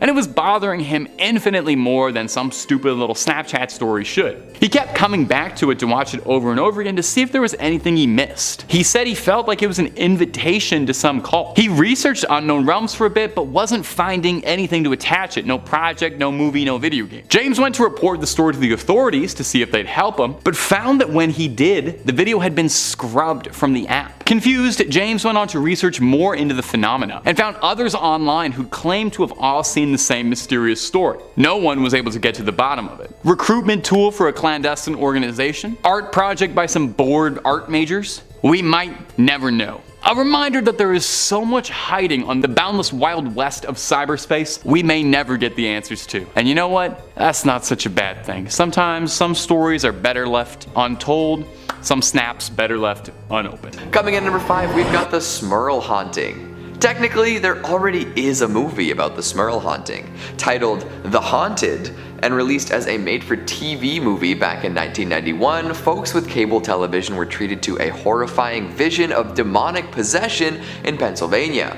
However, we live in the golden age of streaming, with brand new top-notch movies and shows being released almost daily. So with the advances in filmmaking technology and maybe some assistance from the research team at Blumhouse, I think this tale could be brought back to life in incredible fashion. Based on what's happened with the mainline Conjuring series lately, it would be interesting to see a return to a strictly haunted house format, but the story here is rich enough to make it work. Here's the real-life story of the Smurls. Hopefully you'll see how it works as a movie. In the mid-70s, Janet and Jack Smurl were forced out of their home due to flood damage. They packed up their stuff, got their kids and parents in a car, and moved down to West Pittston.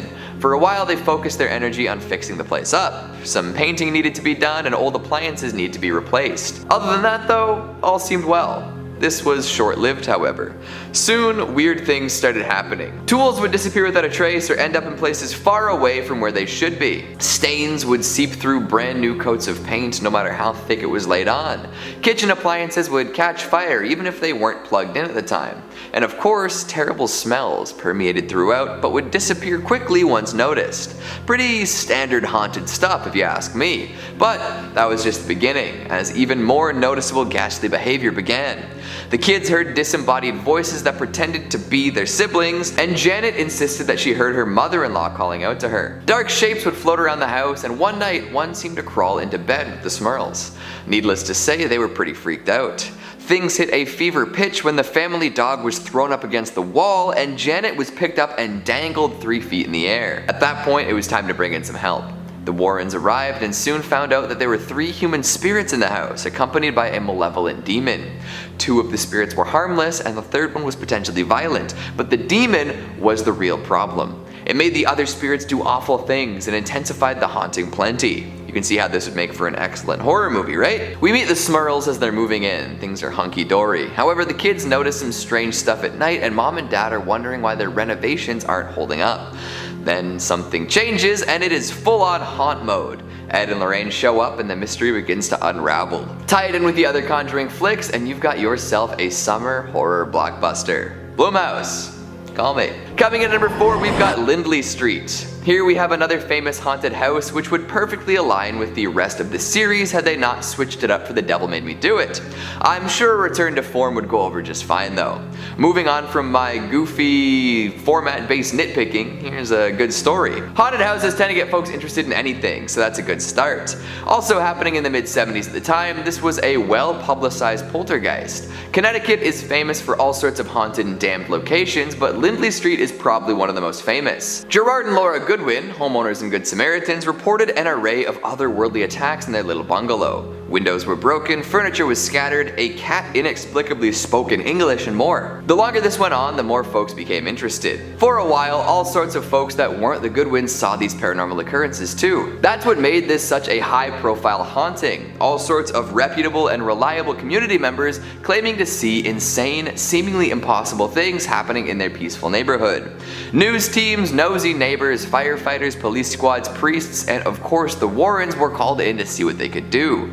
And then, just like the neighbors, the policemen and firefighters saw the paranormal experiences happening. So there are a few ways we could approach this tale of terror in a cinematic fashion. There's the obvious way, which is fitting the events into the Conjuring universe and having all sorts of new characters introduced that could have witnessed the haunting.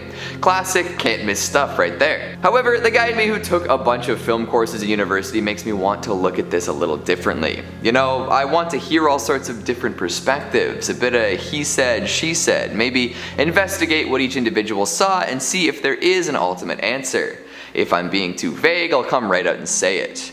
Let's make a haunted house Rashomon.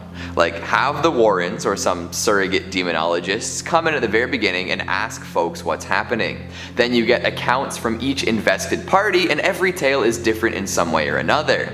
And then, as is the case with most real-life haunted houses, we don't really come away with a concrete answer. Just the tales of those who experienced it themselves and the tricky job of putting the pieces together ourselves. Think about it. Coming in at number 3, we've got the Donovan family. Ghosts and romance. Ain't nothing better, right? Plus, when was the last time they made a specter-filled love story for the big screen? We got Warm Bodies a while ago, but since then we've really seen nothing new. Maybe a few indie movies where the monsters are surprisingly alluring, and I suppose The Shape of Water counts for something, but all of those have physical monsters to smush. Lust is a hell of a drug, don't you know? So what if we took the story of a girl summoning a ghost via Ouija board and then falling in love with it?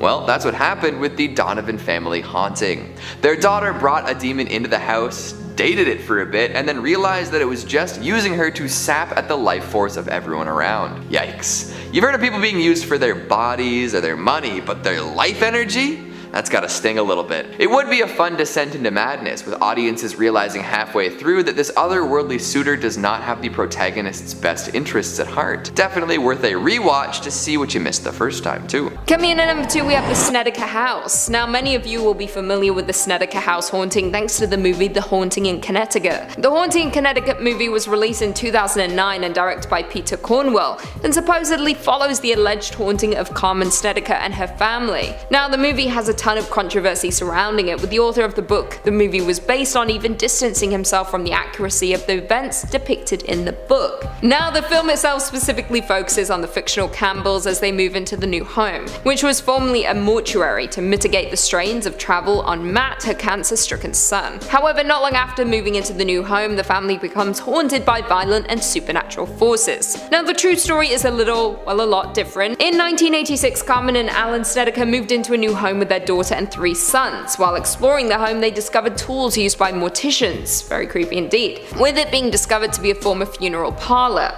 with the eldest son beginning to see ghosts and be haunted by terrifying visions. The family eventually turned to demonologists Ed and Lorraine Warren, who proclaimed that the home was infested with demons. Now, this is supposedly all very much true, however many have had their doubts over the years, including Snedeker's landlord, who found the entire story ridiculous, even noting that prior to the family moving in, there had been no complaints or unusual activity inside of the home. On top of that, the Snedekers stayed for a total of 2 years before finally deciding to leave. And finally, coming in at number 1, we've got Enfield Poltergeist. Taking the Warrens across the ocean, the Enfield Poltergeist has become a popular paranormal case, with it also being the focal point for The Conjuring 2. The Conjuring 2 was released in 2016 and followed Ed and Lorraine as they traveled to Enfield in the United Kingdom to assist the Hodgson family, who was said to be experiencing paranormal activity inside of their home in 1977, with the daughter Janet even becoming possessed by a former resident. Now, this movie is very much based on a true story, however, when a paranormal experience is dubbed real, people tend to try and find holes in the story, with many doubting the accounts of the family. Like I said, the Enfield Poltergeist was a claim of supernatural activity between the years of 1977 to 1979, with it specifically involving 2 sisters, Margaret and Janet. In August of 1977, single-parent Peggy Hodgson claimed she had witnessed furniture moving and heard knocking sounds around her home. A police officer arrived on scene and he himself reported seeing a chair wobble and slide across the floor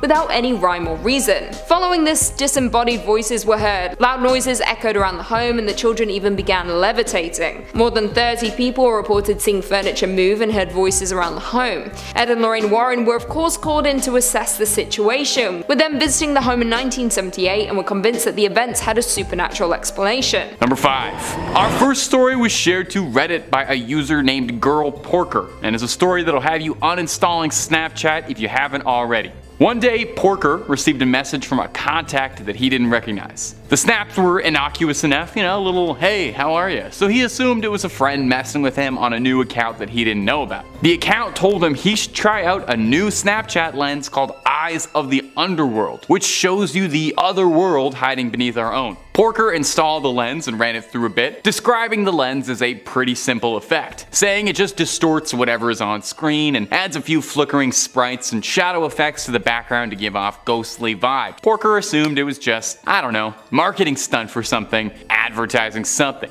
But Porker said that a few days after, however, he'd noticed that he was sleeping a lot worse than he ever had in his life, complaining that he was having these violent, turbulent dreams where he was being pursued by shadowy figures that dragged themselves across the floor. This recurring dream happened to him 3 or 4 times. He said the dreams were stressing him, but what was really scaring him was how when he woke up, he would notice he had scratches and bruises that he couldn't explain appearing all over him. Porker said he was definitely getting scared and even considered looking into finding an exorcist just in case what he was dealing with was a true supernatural threat, which, understandable. I think if I woke up with scratches all over me, I'd assume demons were involved, or my cats. Porker smudged his house with sage and attempted to clean his house, but said that this only made things worse, and he started to hear growling late at night and experiencing intense bouts of cold sweats. And in extreme action, Porker destroyed his phone. He filled it to bursting with orange juice to fry the components and hucked it into a river to free himself. Miraculously though, it seemed to work.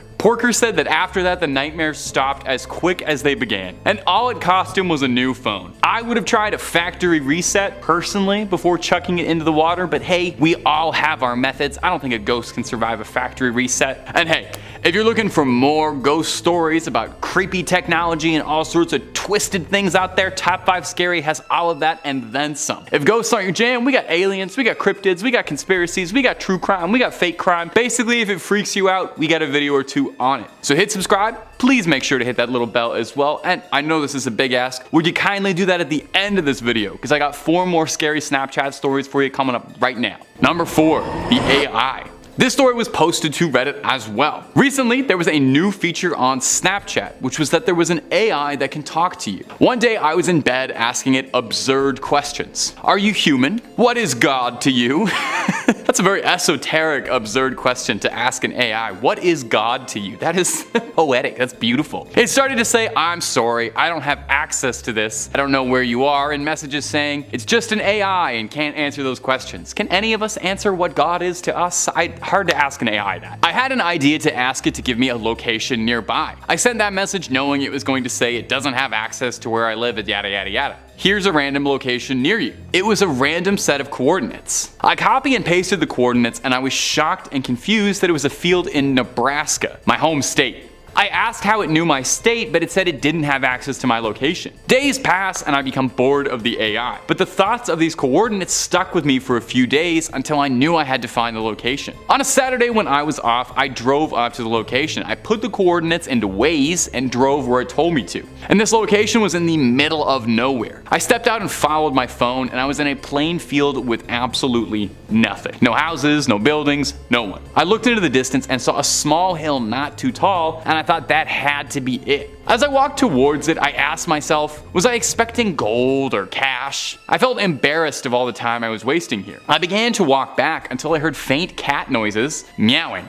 I turned behind and was shocked, and I walked back to a tunnel. This tunnel was covered in graffiti and it was too dark to see, so I shined my phone's flashlight. Right in front of me was a long, fleshy, skinless creature. It didn't look like it had eyes, but its mouth was a nightmare. It had rusted teeth and fingernails, and it stood there with its arm mangled. I ran back to the car. The next few days I couldn't sleep. I messaged the Snapchat team about finding illegal stuff, but I knew no one would believe me. I was so confused about how the AI gave me coordinates there. I tried to forget all about it until the next few weeks I started to see talk around town about missing construction workers all near a sewer.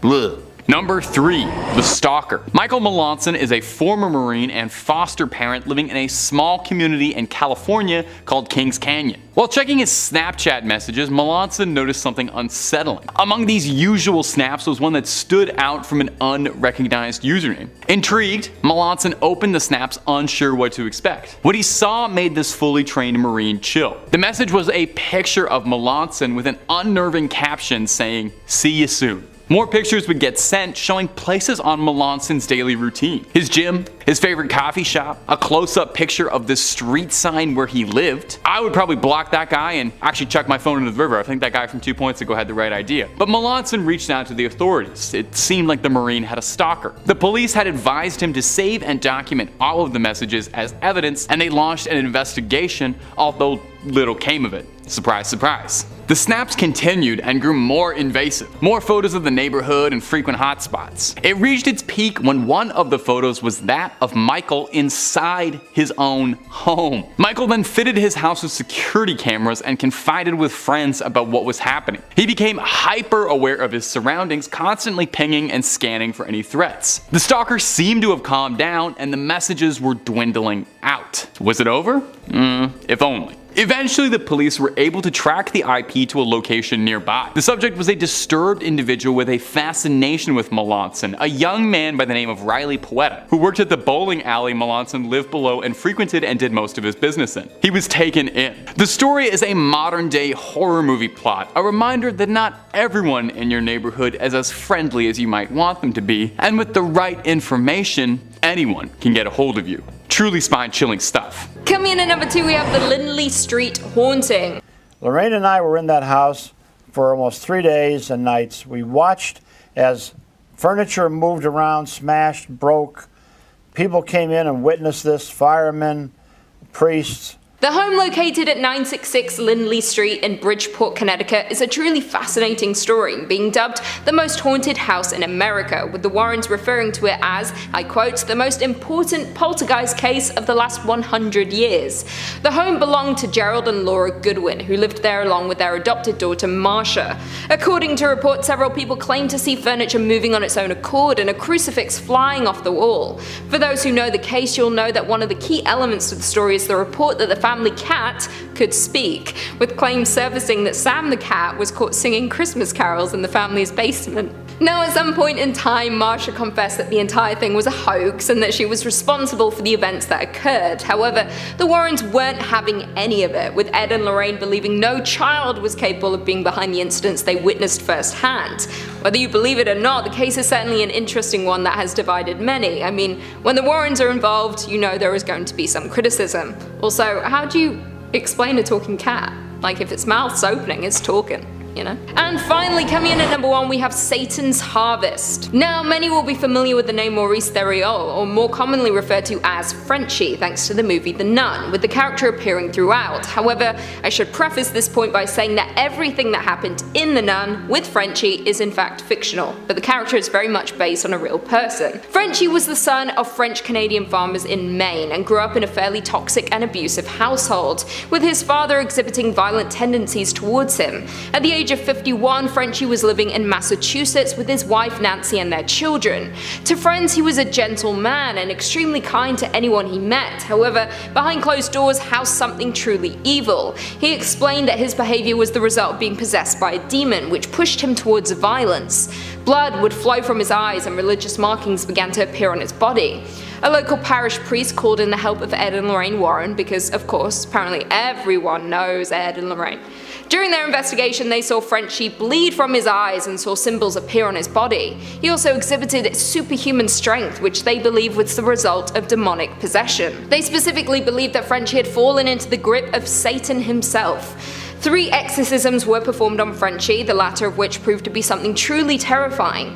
Frenchie's face began to change, his skin burned and blistered, and on his forehead a deep wound appeared, and his eyes began to look like snake eyes. However, the exorcism ultimately proved to be a success, with him having no incidents following. Number 5. The Human Experiments. Now, one of the more infamous stories that has come out of the dark web is the Human Experiments. Now, that name alone should already tell you this is not going to be a fun one. I can't think of any fun human experiments. The site was active for a while, but possibly thankfully, seems to have gone dark around 2011. The Human Experiments refers to a website where a group of anonymous doctors, medical students, and so on practice their own brand of medicine. And if the website's header is to be believed, they hope to prove that not all humans are equal, for some of them were born superior to others. So who's behind it? Government black ops, super soldier project? Freelance doctors looking to practice on their own time? An incredibly convoluted and overly complicated hoax? Could not tell you.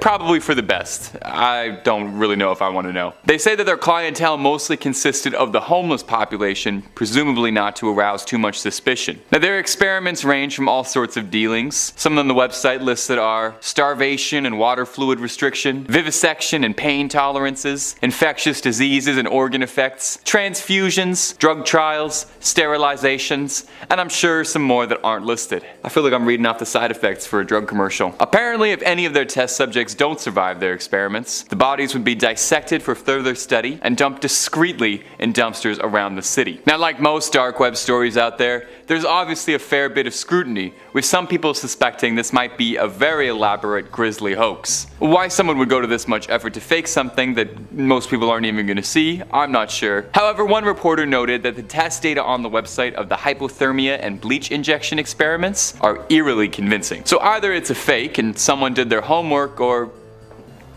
I don't really want to think about it. And hey, if you're just looking for really good scary stories, you don't gotta go any further than where you are right now. Just hit subscribe and we'll get you a scary video or two every single day. Let's keep going. Number 4, the Red Rooms. One of the most reoccurring dark web urban legends as well is that of the Red Rooms. What is a Red Room, you ask? Well, it refers to an alleged secret streaming service or website where viewers can pay massive sums of money, usually cryptocurrency, to watch live streams of the darkest things imaginable to the human psyche, being able to make special requests for what they'd like to see. Much like the VIPs from Netflix's Squid Game, if you watched that, and I'm sure most of you did, who all traveled to that mysterious island to pay to watch the games up close and personal, this is allegedly that on a much smaller, personal scale, where you wouldn't even have to dress up in an ornate animal mask and fly out to South Korea. Now, it's worth noting that there's some discrepancy as to whether or not these horrifying red rooms really exist, or if it's an exaggerated story, like a digital campfire legend. The browser used to access deep and dark web content is too slow to run a live stream properly, and alternative browsers struggle as well as they run their traffic through multiple services. That's not to rule it out entirely. The web beneath the surface is a wild wasteland, and there have been deeply disturbing real stories from the dark web of criminals charging for pay-per-view videos of dark acts. So who's to say? I'm not about to crawl through the dark web anytime soon to find out. Number 3, swatting. Now, for those of us who aren't on the internet as much, maybe you aren't super familiar with this term swatting. It has nothing to do with flies, but instead refers to the practice of obtaining a victim's IP address and then anonymously or falsely reporting serious criminal activity at the location, such as a bomb threat, hostage situation, or any other number of things that would necessitate the boys in blue packing up, getting in the van, and kicking down your door. The SWAT team shows up, kicks the front door down, ready to go, and tragically, more often than not, it ends poorly. And it happens to be a huge trend. It's even happened to celebrities like Justin Bieber and Rihanna. One of the biggest targets is gamers and streamers getting locked in vicious rivalries. Well, like many other illegal services, swatting is allegedly something you can buy through the dark web. Worried about the consequences? Don't want to spend money on an expensive trial for going to jail? Well, apparently you can hire someone to SWAT for you. One alleged website offers tiers of service ranging from mild situations to a little worse. They'll bring many people and raid them, all the way to the lofty, the SWAT team comes and from there they'll do anything. Now, despite huge sentences for swatting, up to 25 years to life by the way, in case you're wondering, it's still a fairly common occurrence. Disposable phones, encrypted phone numbers, and even Skype have all been tools for the would-be swatter. As such, various law enforcement agencies across the United States have been trying to crack down on the practice as much as they can in order to dispel any would-be swatters from getting any bright ideas and to dispel any more tragedies from occurring. Number 2, Ghost on the Line. The next story comes to us from a thread asking law enforcement officers of Reddit what is the creepiest call that you've ever been on. We got a very creepy answer from user Smokey Bonaparte sharing this creepy little tale.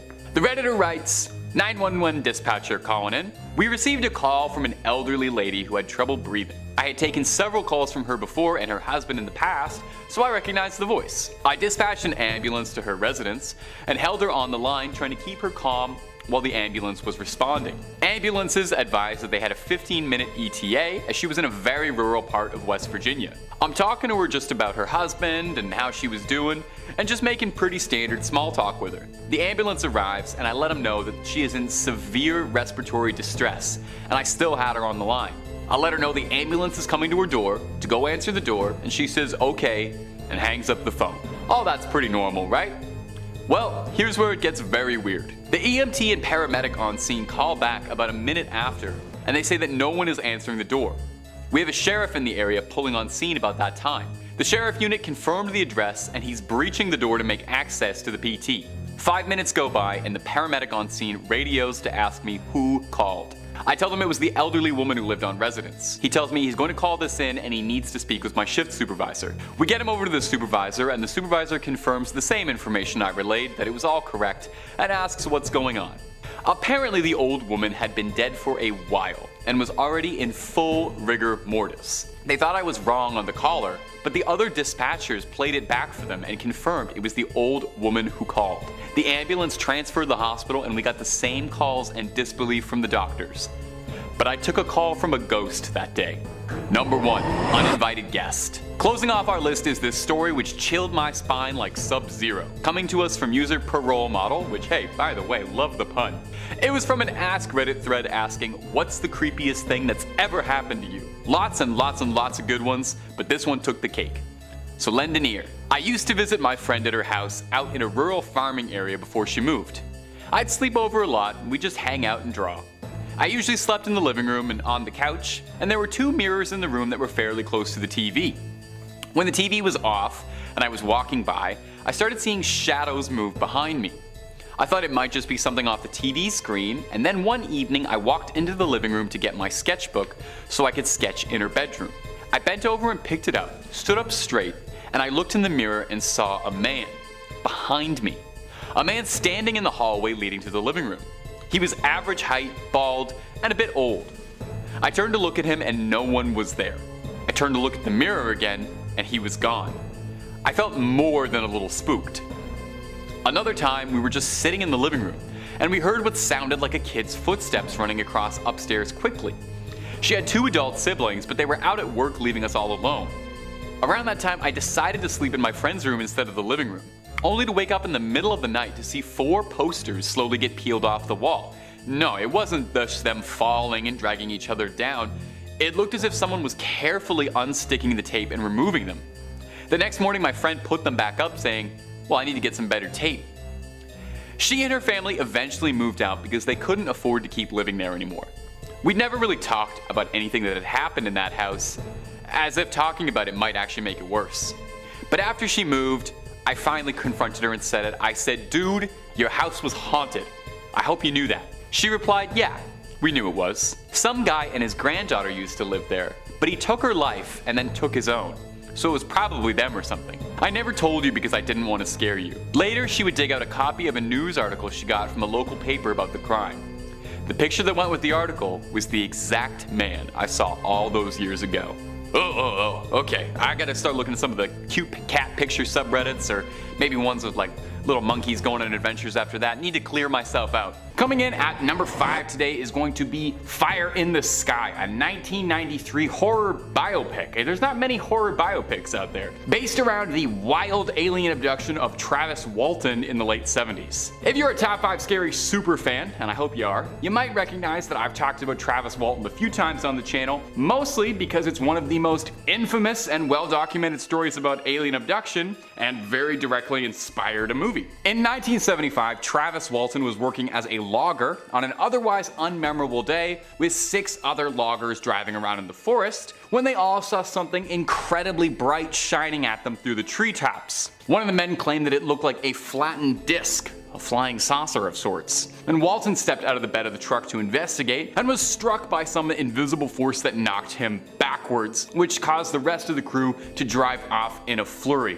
Some friends just leave you there. When the crew returned, Walton had vanished and awoke, and he thought that he'd been taken to a hospital because he remembered finding himself in a blindingly bright room and could hear people moving around him. But it wasn't until he got a good look at his doctors that he realized something wasn't right. Because his doctors were 3 feet tall with brown quarter-sized pupils, marshmallow-like skin. Walton freaked out, obviously, as I think most of us would do, and was restrained by his captors. He tried to fight them off, but was greeted by a tall creature that he said resembled a humanoid, but was masked by an intimidating Darth Vader-like helmet. Maybe he's just a big fan. The masked creature took Walton and escorted him into an operating room, put a translucent mask over his face, and Walton drifted out of consciousness, unsure if anything was real. He claims the next thing he remembers is walking alongside a highway as if nothing ever happened. He found his way to a phone, called his brother-in-law, who panicked asking what had happened, because it turned out that Walton had been gone for 5 days. Search parties had formed, sent dogs, helicopters, the whole 9 yards, but nobody could find where he was, as if he just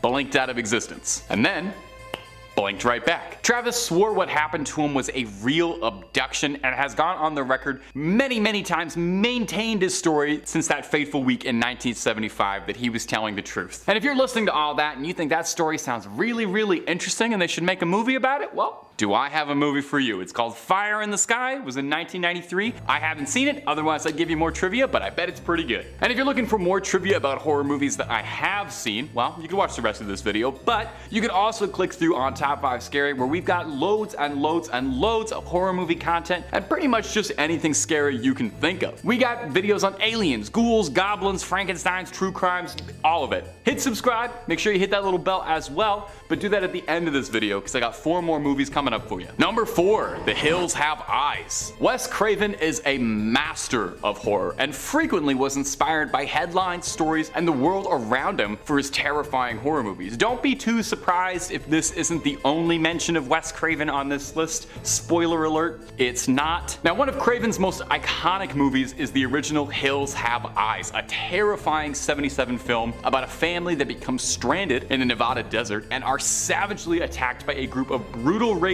who've got a real taste for human flesh. Now, the film was intended to be a commentary on how even in civilized parts of the world, humans can degenerate to unfathomable violence and cruelty, and was largely inspired by a folk tale of a clan of Scottish people-eaters led by one Sawney Bean. The Bean clan lived up in Scotland sometime between the 1500s and the 1600s, and the family is thought to have killed hundreds of people in their time to cook and eat them. Now, there is no definitive, indisputable proof of the Bean clan existing, but several recounts and folklore have persisted about them, causing a good deal of historical speculation. Story goes that Sawney Bean was born to ditch diggers and left home with a vicious woman named Black Agnes Douglas, who shared his violent tendencies. They fell smitten with each other and in a true romance produced 6 daughters, 8 sons, 14 granddaughters, and 18 grandsons, with their clan descending rather rapidly into inbreeding. Hey, the family that eats people stays together. Sunday dinners are important. The Bean clan would lay careful ambushes at night to rob and kill individuals, where they would then bring the bodies back to their cave to dismember and pickle so they could save their leftovers for later. I don't know why, but that makes it worse for me. It's one thing to do that to a person, but to pickle their remains is just too far. After militias were rounded up to crack down on the cookout, eventually this gathered the attention of a king, thought to be James VI, who rounded up soldiers to clear out the Bean clan's cave. Now, tales differ slightly here, but it's thought that when they were found, the Bean clan was summarily executed without trial, thinking they weren't fit to stand one. It's really not much of a leap to see how a clan of outcast, isolated, inbred peasants capturing, killing, and eating people inspired the horrific family in The Hills Have Eyes. Now, I feel like I gotta take a shower or something. After talking about a disgusting family of inbred hillbillies eating human flesh, I feel like we should talk about, I don't know, maybe a slightly more upbeat horror movie, if there is one. Number 3, The Texas Chainsaw Massacre. I didn't format this list very well because this is also a movie about a clan of inbred hillbilly killer people eaters. Wow, that rolls off the tongue. The original Texas Chainsaw is one of my favorite horror movies of all time. You can see I'm getting a little bit too excited talking about it. There's a little bounce in my step when I talk about Leatherface. It's gut-wrenchingly horrifying in a way that the sequels were just never able to capture. And despite its larger-than-life terrifying premise, the movie is very grounded and directed in such a grisly style that it seems more like evidence than a movie. It seems like something truly happened to a bunch of hapless tourists. While the whole Sawyer clan are vile, it's Leatherface that dominates your attention, the wretched butcher of the family, clad in human skin, wielding a chainsaw behind dead, broken eyes, a scared, mentally feeble man doing what his parents want. Leatherface is one of the most terrifying horror movie icons ever, and he was based on a real man. Leatherface is inspired by the real-life butcher of Plainsville, Ed Gein, who is an infamous criminal who lived in Wisconsin on an isolated farmstead with his domineering mother. After his mother passed, Gein's mental state deteriorated very poorly, and he began robbing graves to satisfy his desires. Now, Gein wasn't just a grave robber, he was a killer too, let's get that out of the way. He targeted women and he would use their remains to create horrific keepsakes. Gloves, masks, lampshades, clothing, all the things Leatherface and the Sawyer family decorate their home with, you could find in Ed Gein's home. You can find pictures of these things, but I think I'm gonna give the editors a break. Throw a picture of a kitten or something up here, and if you're curious about it, you can search it on your own time. There are pictures out there. Perhaps most disgusting was his intent to create a woman's suit that he could climb inside of to wear another person's skin. And if that sounds familiar, it's not just Leatherface that Gein inspired. His horrific MO inspired Buffalo Bill from Silence of the Lambs and Norman Bates from Psycho, especially that relationship with a domineering mother. Authorities would discover Gein in 1957 and were shocked by the contents of his house. He was arrested and would spend the rest of his life in mental asylums and died in obscurity, but the legacy he left will shock people for decades after his passing. In second place, we have a first date gone sour. User Teeny Gecko on Reddit is to thank for sharing this horror tale with the interwebs, and since my tongue is in the mood to trip today, for simplicity's sake, I'll refer to her as Teeny. During a day of mindless swiping, she came across the profile of a guy named Carlos. Thought he was cute, and as one does, swiped right. which resulted in an instant match. They chatted for a while and made plans to meet up at a local carnival at 9 p.m. the next night. Teeny arrived on time but heard nothing from Carlos until he called her at 9:30, claiming to have overslept from a nap, and she told him not to bother showing up, saying they'd try again another time. Unfortunately for our romantic pairing, Teeny's dad suddenly took ill, and she spent the next 6 weeks visiting him daily in the hospital. And between that and work, didn't really have time to date, which made Carlos angry. He made a fake Instagram account, which he used to follow Teeny and everyone that she followed. One night in particular, Teeny's sister had flown into town to visit their dad, and they had gone out to dinner with a group of friends, which had been posted to a friend's public Instagram story. Carlos showed up at the restaurant to confront Teeny, yelling all sorts of profanities. Yeah, I don't think I can say those. And thankfully, a waiter who witnessed the entire exchange called the police. For over 10 months, since Carlos had Teeny's number, he kept calling her using different phones, and she'd pick up the phone to hear only the sound of him breathing.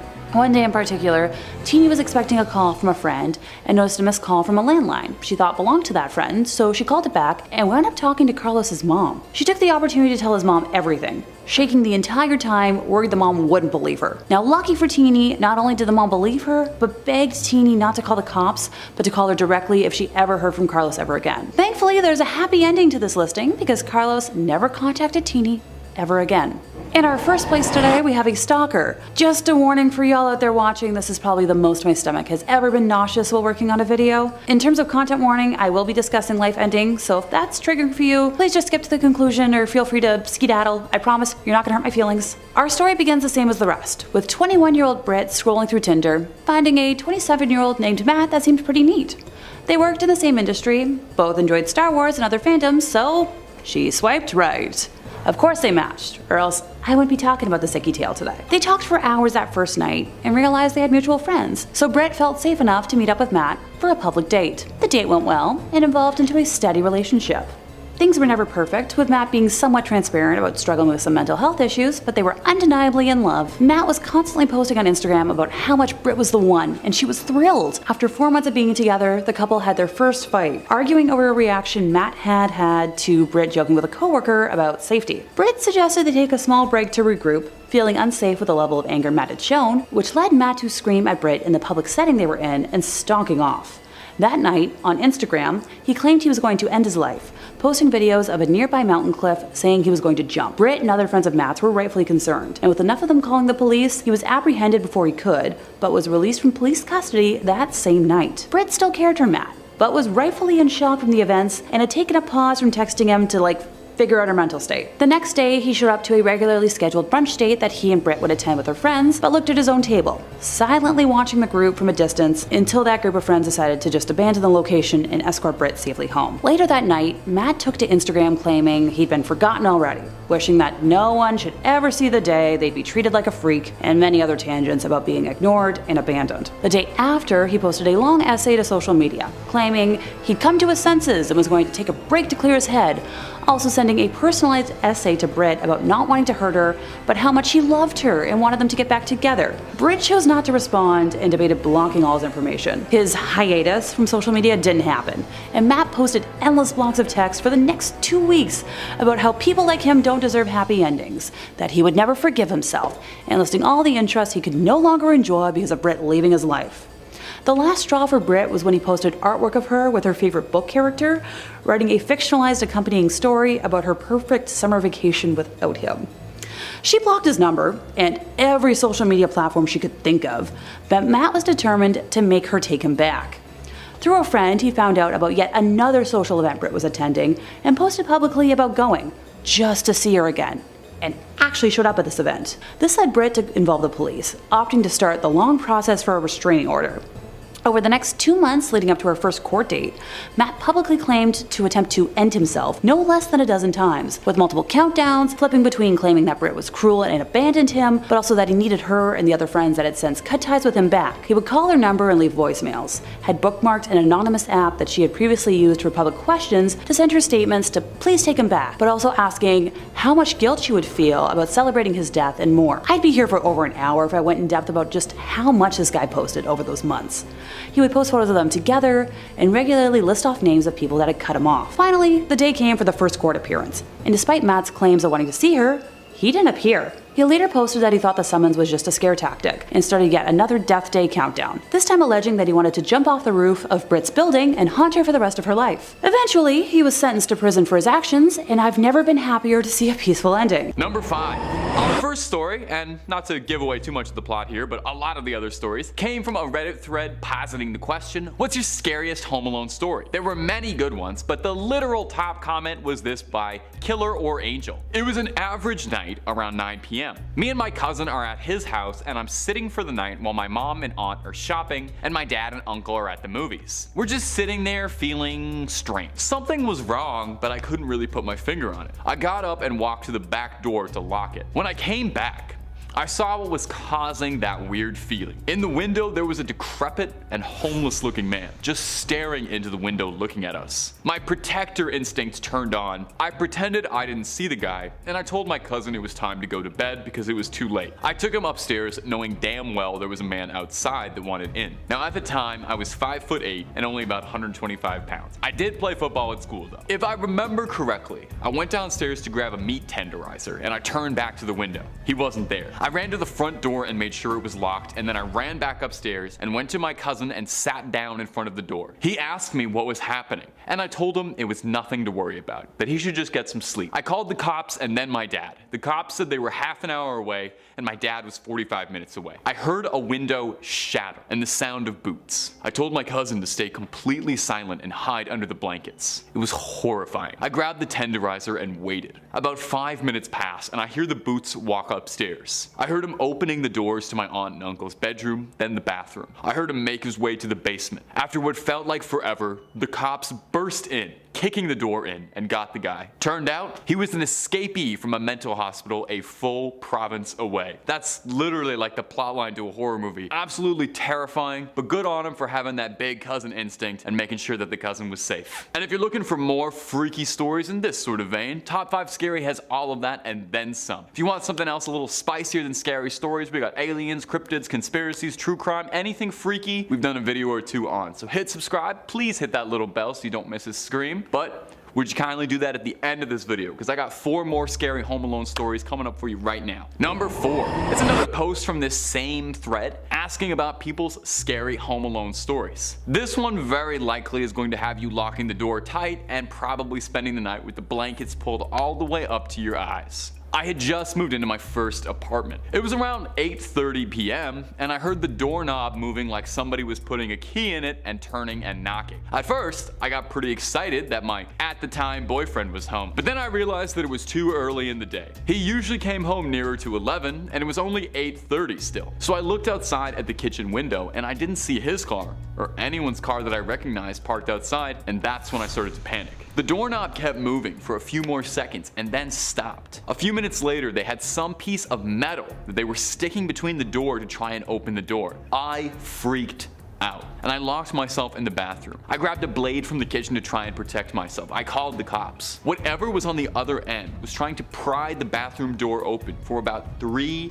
full minutes before they stopped. Interrupting the story a bit, can you even imagine how horrifying that would be? 3 minutes locked in your bathroom waiting for the boys in blue to arrive while someone's clawing at your door? This person is braver than I. For context, this video has been about 4 minutes up to this point. Imagine the entire video you just watched, but you're petrified and shaking in a bathroom. Anyway, back to the story. Eventually the cops came in and they found an elderly man roaming my apartment with a crowbar. He used to live in my apartment and he wanted a bunch of stuff back that we took when we moved in. Police told me he was delusional. I'm so thankful and glad I didn't answer to the door. To this day, my heart still skips a beat when someone knocks on my door. And mine too. I don't think I'm opening my door for strangers anytime soon. Number 3. I was home alone and my parents were out of town. We just moved into the house, so there was an empty lot next to the house with a half-built house on it. My parents were the types to always leave the door unlocked. While they were gone, I was watching TV when all of a sudden, the door that leads into my garage from the inside starts to wiggle. I put my TV on mute to listen and I see it move this time. I start freaking out and I'm kind of in shock looking for the phone. I can't find the house phone, so I search for my cell. I remembered I left my charger in my parents' car, so now I am frantically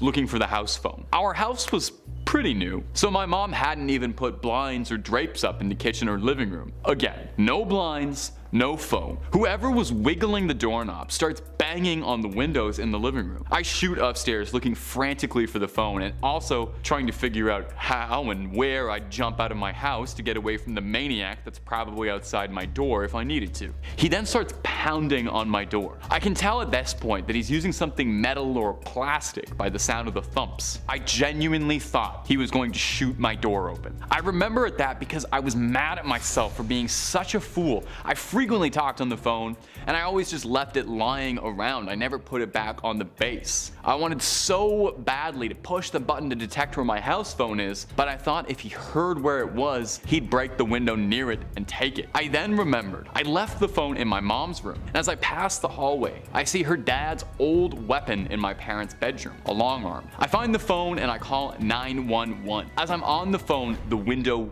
breaks. I'm upstairs and I am scared to death, and suddenly everything goes silent. I'm waiting in my parents' bedroom. Pitch black closet for what seems like eternity. I hear the sirens. Cops show up, but there's no one to be found. I figured they hadn't gone too far since the incident had just occurred, but the cops never found my tormentor. On the plus side, the company that built the house next to us hired overnight security for the house, which was definitely refreshing. Number 2, bed bugs. This one is really out there, but I'm gonna be honest, it's the ones that are really out there that are the ones I'm most interested in, of course. I wanna bring you the stuff you probably haven't seen in any other top 5 videos, and this was too good to pass up. On a Reddit thread asking, plainly, what's your dark web story? We had this from user UrbanHawk1, who said that in his time on the dark web, he saw all manner of nefarious business, but none that truly stuck out to him more, none that was stranger than one man who was trying to acquire a massive amount of bed bugs shipped to his home. Naturally, people on the marketplace website were a bit curious. Other users on the unknown website wanted to know why exactly you'd invite that sort of thing into your home. Most of us want that out. Well, the bug collector was looking to, and paraphrasing the original Redditor's words, he wanted to try to breed bed bugs to be resistant to all the usual manner of extermination, while simultaneously breeding in a weakness that would remain secret to only him. From here, he would then unleash his genetically superior bed bugs onto the unsuspecting population, who would then have to pay him to have it dealt with, since he was the only one who knew their weakness. Now, if this one is sounding just a tiny bit comic booky to you, that's because similar schemes were also the plot of the villains of the Amazing Spider-Man movie and the Michael Bay Ninja Turtles. Now, unfortunately, there's no follow-up to this. I couldn't really find a second source on this anywhere, and Urban Hawk's story is the only time I ever saw this particular anecdote mentioned, but it was too interesting to pass up. You have to wonder, maybe Urban Hawk, the guy who posted about it, maybe he was the bedbug mastermind looking to see if there was any interest in the business. We may never know, but I'm definitely feeling itchy just talking about it. And number 1, we see you. Our next story comes to us from a Reddit user going by the handle FakeFakington. So,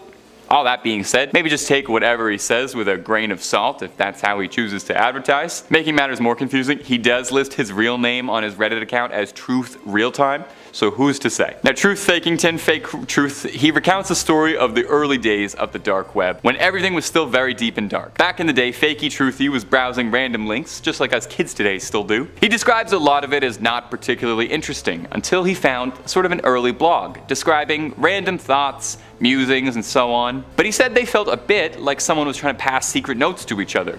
So, curious, he wanted to know more about what he was reading, and he compiled the IPs from the various messages and writings to try and get a better understanding about what he had found. Now, he said he made his way through a digital rabbit hole to find himself in a collection of medical records, the sort of thing that a psychologist or a therapist might keep, perhaps. The images were mostly of faxes and predominantly medical, but also military in nature too. As he was browsing through all of the files he had just uncovered, he noticed a new one had uploaded as he was browsing through them, the timestamp on the upload listing the exact minute he was browsing. The message was named, spine-chillingly, "Hello there. Infinitely braver than I would be." Mr. Fake Truthington opened up the file and saw that it was nothing but plain text that read out, "We see you." And about 15 seconds later, the server dropped altogether.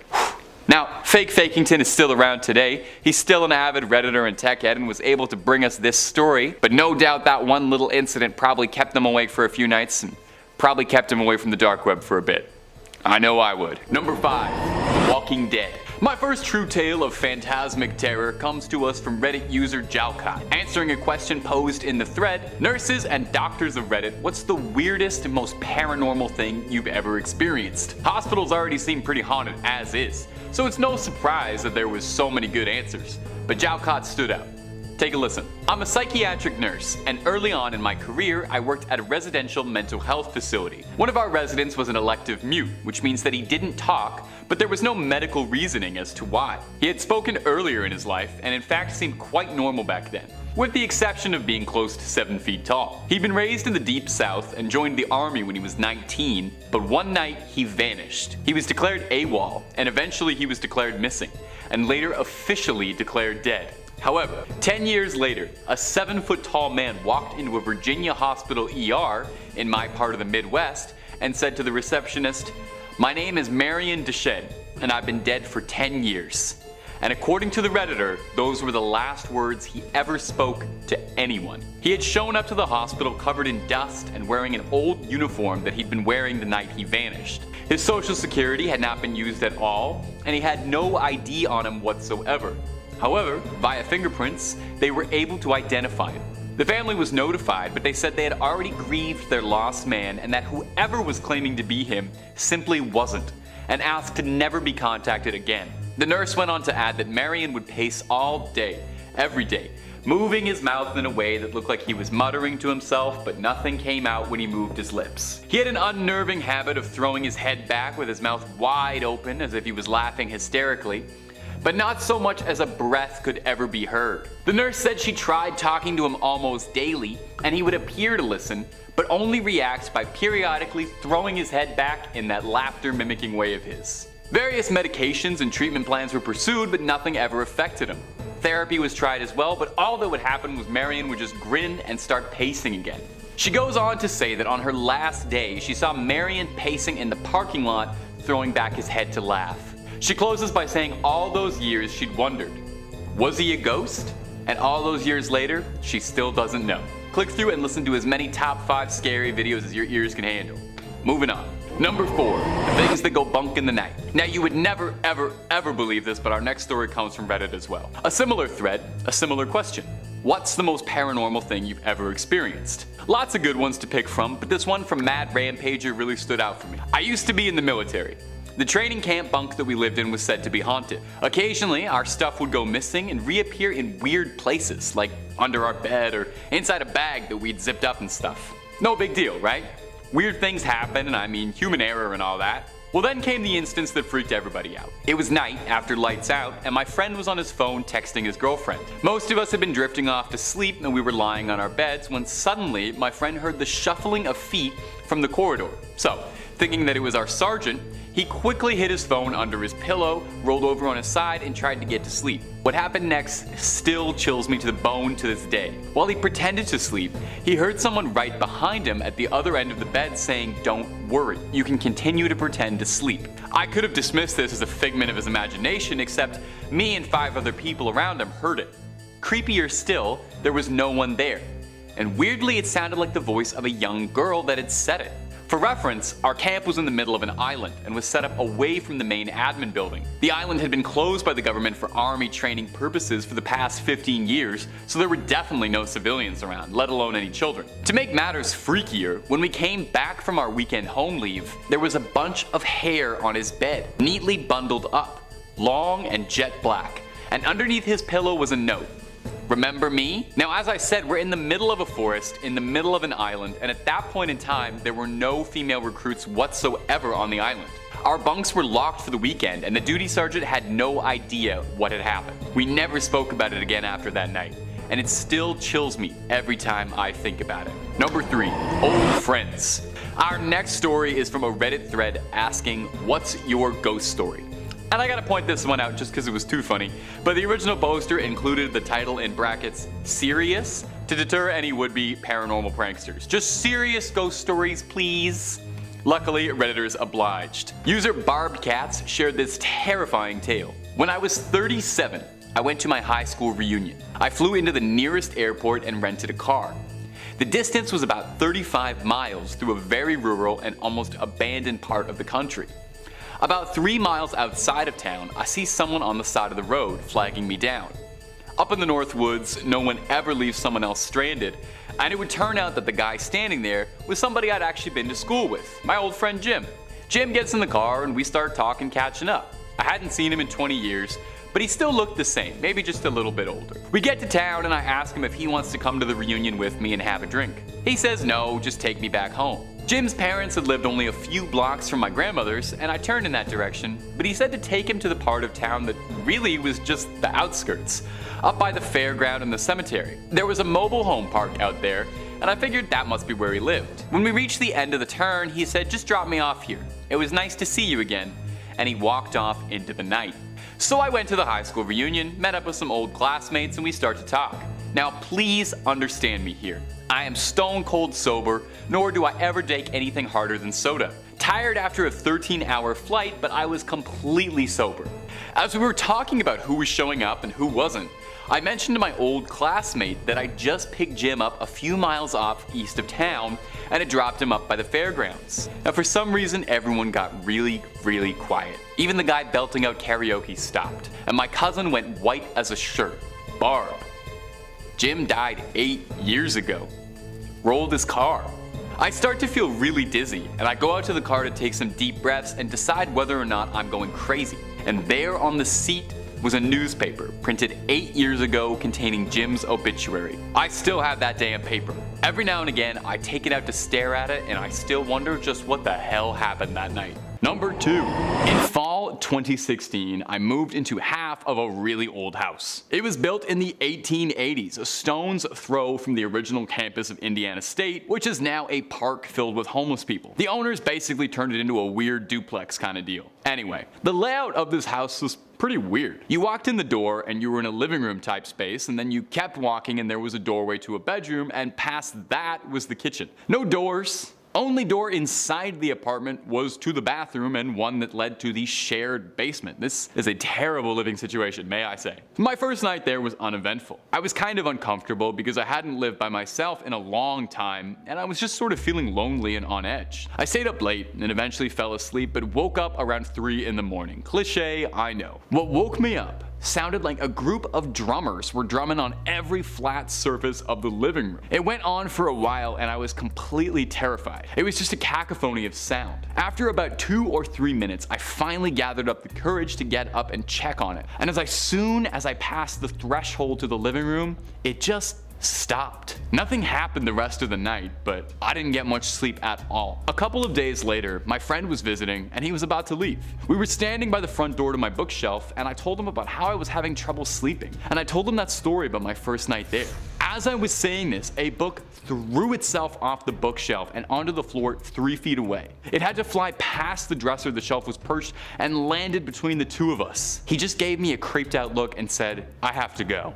And I don't blame him. Eventually, I asked the guy in the other half of the apartment what was up, as he'd lived there for 8 years. He told me that no one stayed longer than a year and they all reported the same stuff. For whatever reason, he said nothing ever happened on his side. Doesn't make sense, but there it is. And sometimes you just don't get the answers, and that's way scarier. And number 1, do you remember your first job? Mine was a newspaper route. Maybe yours was like a grocery store clerk or a babysitter. This next tale is a tale of babysitting gone deeply wrong. Perhaps one of the most infamous home invasion stories in American history is the babysitter killings in 1978. Lauren Strode was a young woman looking to take on a bit of responsibility and earn some spare pocket cash for the upcoming summer. She and her friends had a bit of a sitters club. On October 31st, 1978, Strode was looking after Tommy Doyle, a neighborhood boy while his parents were out, alongside friends Ann Brackett and Linda Vanderclough looking after one Lindsay Wallace. It seemed like it would be a fun night like any other in a sleepy town.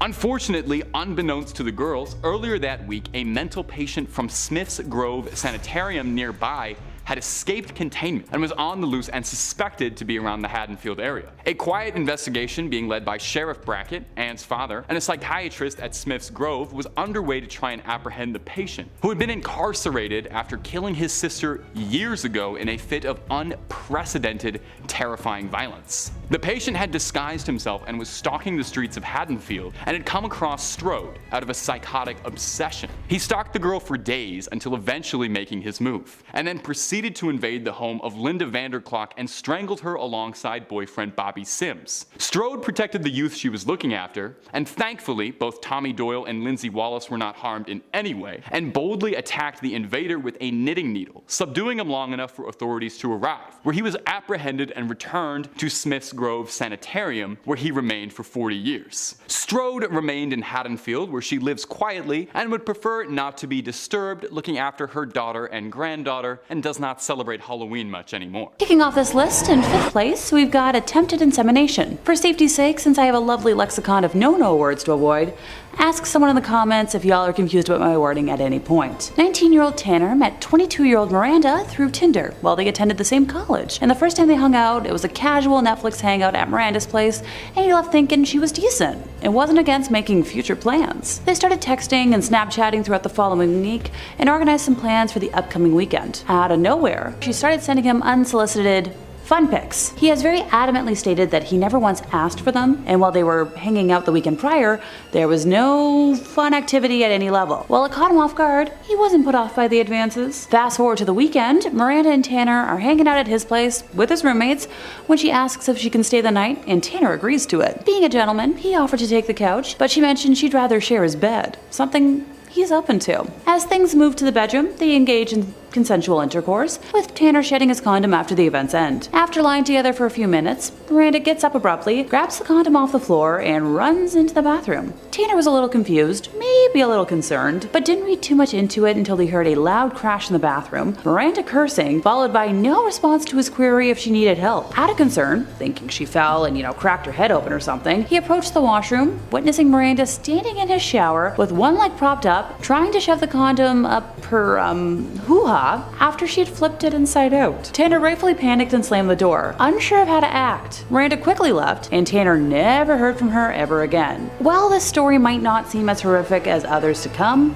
it definitely left my mind boggled. In 4th place, we have a multifaceted date. On a random lonely fall day, resident lonely heart Nicholas was swiping and matched up with a lovely looking lady named Holly and sent off a hello to kickstart a conversation. While I might not be much of a dating app expert, that's quite often a long shot way of catching attention, but hey, it worked. Holly immediately offered to meet up, and Nicholas jumped at the offer, with the duo deciding to meet at a nearby frozen yogurt spot. When he arrived, Holly was already deep in a bowl of dessert, so he purchased his own serving and joined her, with the duo exchanging the usual small talk to break the ice. Eventually, the topic of school came up, and at the time, Nicholas was a junior in college, so he told Holly about what he was studying and that he wasn't entirely sure what he wanted to do after he graduated. She laughed in response, saying she knew exactly what he meant. Who doesn't? Holly explained that throughout her time in high school, she regularly wore men's clothing and as a result, had an interest in designing men's clothes. So naturally, Nicholas asked if she was studying fashion, and she responded by telling him that she hated high school so much that she decided not to go to college, which, honestly, I can kind of understand. She continued by saying that she was a very creative person, and that she was writing a book before also casually mentioning how she was in the process of starting a photography company. Nicholas asked how those were going, and she said that they were more theoretical than reality at that point, going on to explain that her backup plan, if none of the other endeavors panned out, was to become a surgeon. Although she lacked any of the training for it, Holly gleefully told Nicholas that she could see herself going down that path because she wasn't afraid of red bodily fluids and gore, which grossed Nicholas out. Without prompting, Holly continued by telling him that she was certain she could handle the graphic nature of being a surgeon because she personally euthanized a sheep that past summer, describing the ending in detail, going as far as mimicking the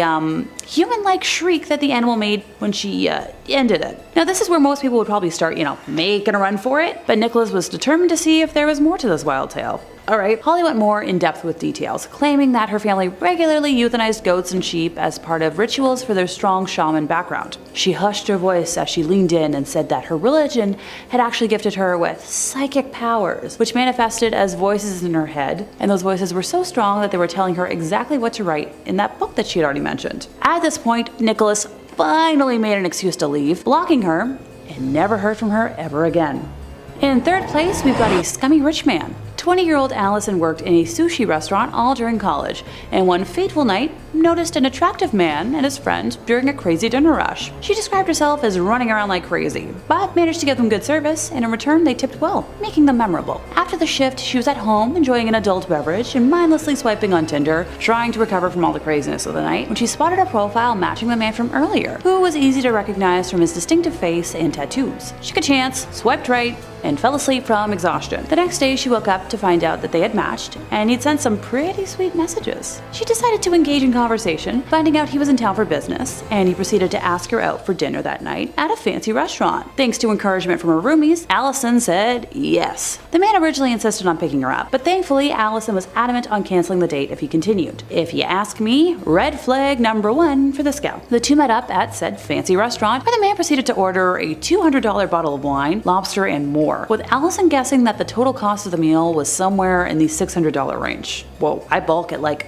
a $20 meal, but that's just me. Apparently the conversation started out normal enough, but Allison soon found out that not only was the man married, but allegedly he was in an open relationship. Rightfully, she didn't believe him, so he called his wife on the spot after texting her photos of Allison. Apparently the wife was bi and asked her husband to invite Allison to their home in Cancun for some fun together. Red flag number 2. Once the call ended, Allison decided to ask the man how he afforded his lifestyle, and he casually mentioned that it was through a drug cartel, quickly trying to reassure her though that it was all safe and on the up and up. Being a sensible person, Allison immediately tried to leave, but he followed her to her car. He was showing her photos of his wife, saying that she should really go to Cancun with them, and that she owes it to him to go back to his hotel room, since he spent so much on dinner. Finally, trying to force her to kiss him. Allison was eventually able to get into her car and get away, but was terrified he was going to follow her home. So she drove around for a while, and eventually opted to spend the night at a male friend's home for safety. Oh, and deleted Tinder the moment she got home. Number 2, Scream. Oh, if I had to pick like a favorite of all time horror movie, there's a good chance it'd be Scream. I know I literally just said it was Texas Chainsaw. Scream's awesome. It's a fun, clever subversion and satire of tired horror movie tropes. A horror movie in which the characters know they're in a horror movie. And it's just a great slasher with an instantly iconic bad guy. Ghostface was an overnight icon as one of the coolest horror villains. He looks great on a t-shirt. Now, the Woodsboro Killer wasn't just inspired by his love of Michael Myers and Jason Voorhees, but by the real-life serial killer Danny Rawlings, known by his gruesome sobriquet, the Gainesville Ripper. Rawlings was a delinquent living in Gainesville who had trouble keeping a job and had been arrested several times for robberies and once for stalking and peeping. Naughty naughty. In 1990, Rawlings began a string of violent killings, exclusively against petite Caucasian college-aged brunettes. He would break into their homes, kill them, and defile their bodies. He would pose his victims in tableau and these like disgusting scenes in the hopes that the police would be shocked by what he had left for them. Most horrifyingly though, all of this happened in the span of a few days, shocking the college town. It wasn't until later when a killing in a different town of Shreveport gave authorities enough information to put together key details and evidence connecting Rawlings to both crimes and apprehend him. He was arrested and put to death. On trial, he said his goal was superstardom and he wanted to be a celebrity like Ted Bundy. Screenwriter for Scream, Kevin Williamson, said that while hearing the news about the Gainesville Ripper, he looked around his house and noticed a window open in his home that he couldn't remember leaving open, instantly terrifying him and causing his imagination to run wild, thinking about a killer prowling around town on young college women, seeking attention, treating it like a game. Now, while Ghostface might be kind of a fun horror movie icon, the real criminal behind him is downright horrifying. Coming in at the number 1 spot today is going to be Borderland, which is a kind of unknown horror movie from 2007. You might not have heard of it. I'll throw the IMDb synopsis right here real quick. On a trip to a Mexican border town, 3 college friends stumble upon a human sacrifice cult. That's a classic premise for a horror movie, right? Sounds really scary. Tourists on vacation. Well, you already knew it because of the context of this video. It was pulled from the headlines, based on a horrific string of killings and ritualistic human sacrifice perpetrated by a satanic cult. The film is inspired and based around Adolfo Jesus Constanza, a Cuban-American criminal who was involved in the trade and led a cult in the 1980s. He was born in 1962 and operated primarily in Mexico and claimed he was a practicer of black magic. Constanzo's cult, the Narco-Satanists, engaged in all manner of horrific criminal activity, obviously including like smuggling and human sacrifice. They believed that these rituals would grant them success and luck in their enterprises. Mark Kilroy was an American college student who on spring break was tragically abducted by this cult and subjected to unimaginable suffering for his brutal death. Kilroy was in the wrong place at the wrong time, with a group of friends traveling to Matamoros, a border town across from Brownsville, Texas. Now Mark was young and athletic, which made him appealing to the cult that was seeking out these traits for their sacrifices. He was captured, taken to a remote ranch, killed ritualistically, and discovered in a mass grave alongside other victims. The case was shocking, and it's this horrific glimpse into the darkest recesses of reality that inspired the film Borderland, reminding us sometimes that we really can't write anything scarier than what humans get up to on their own.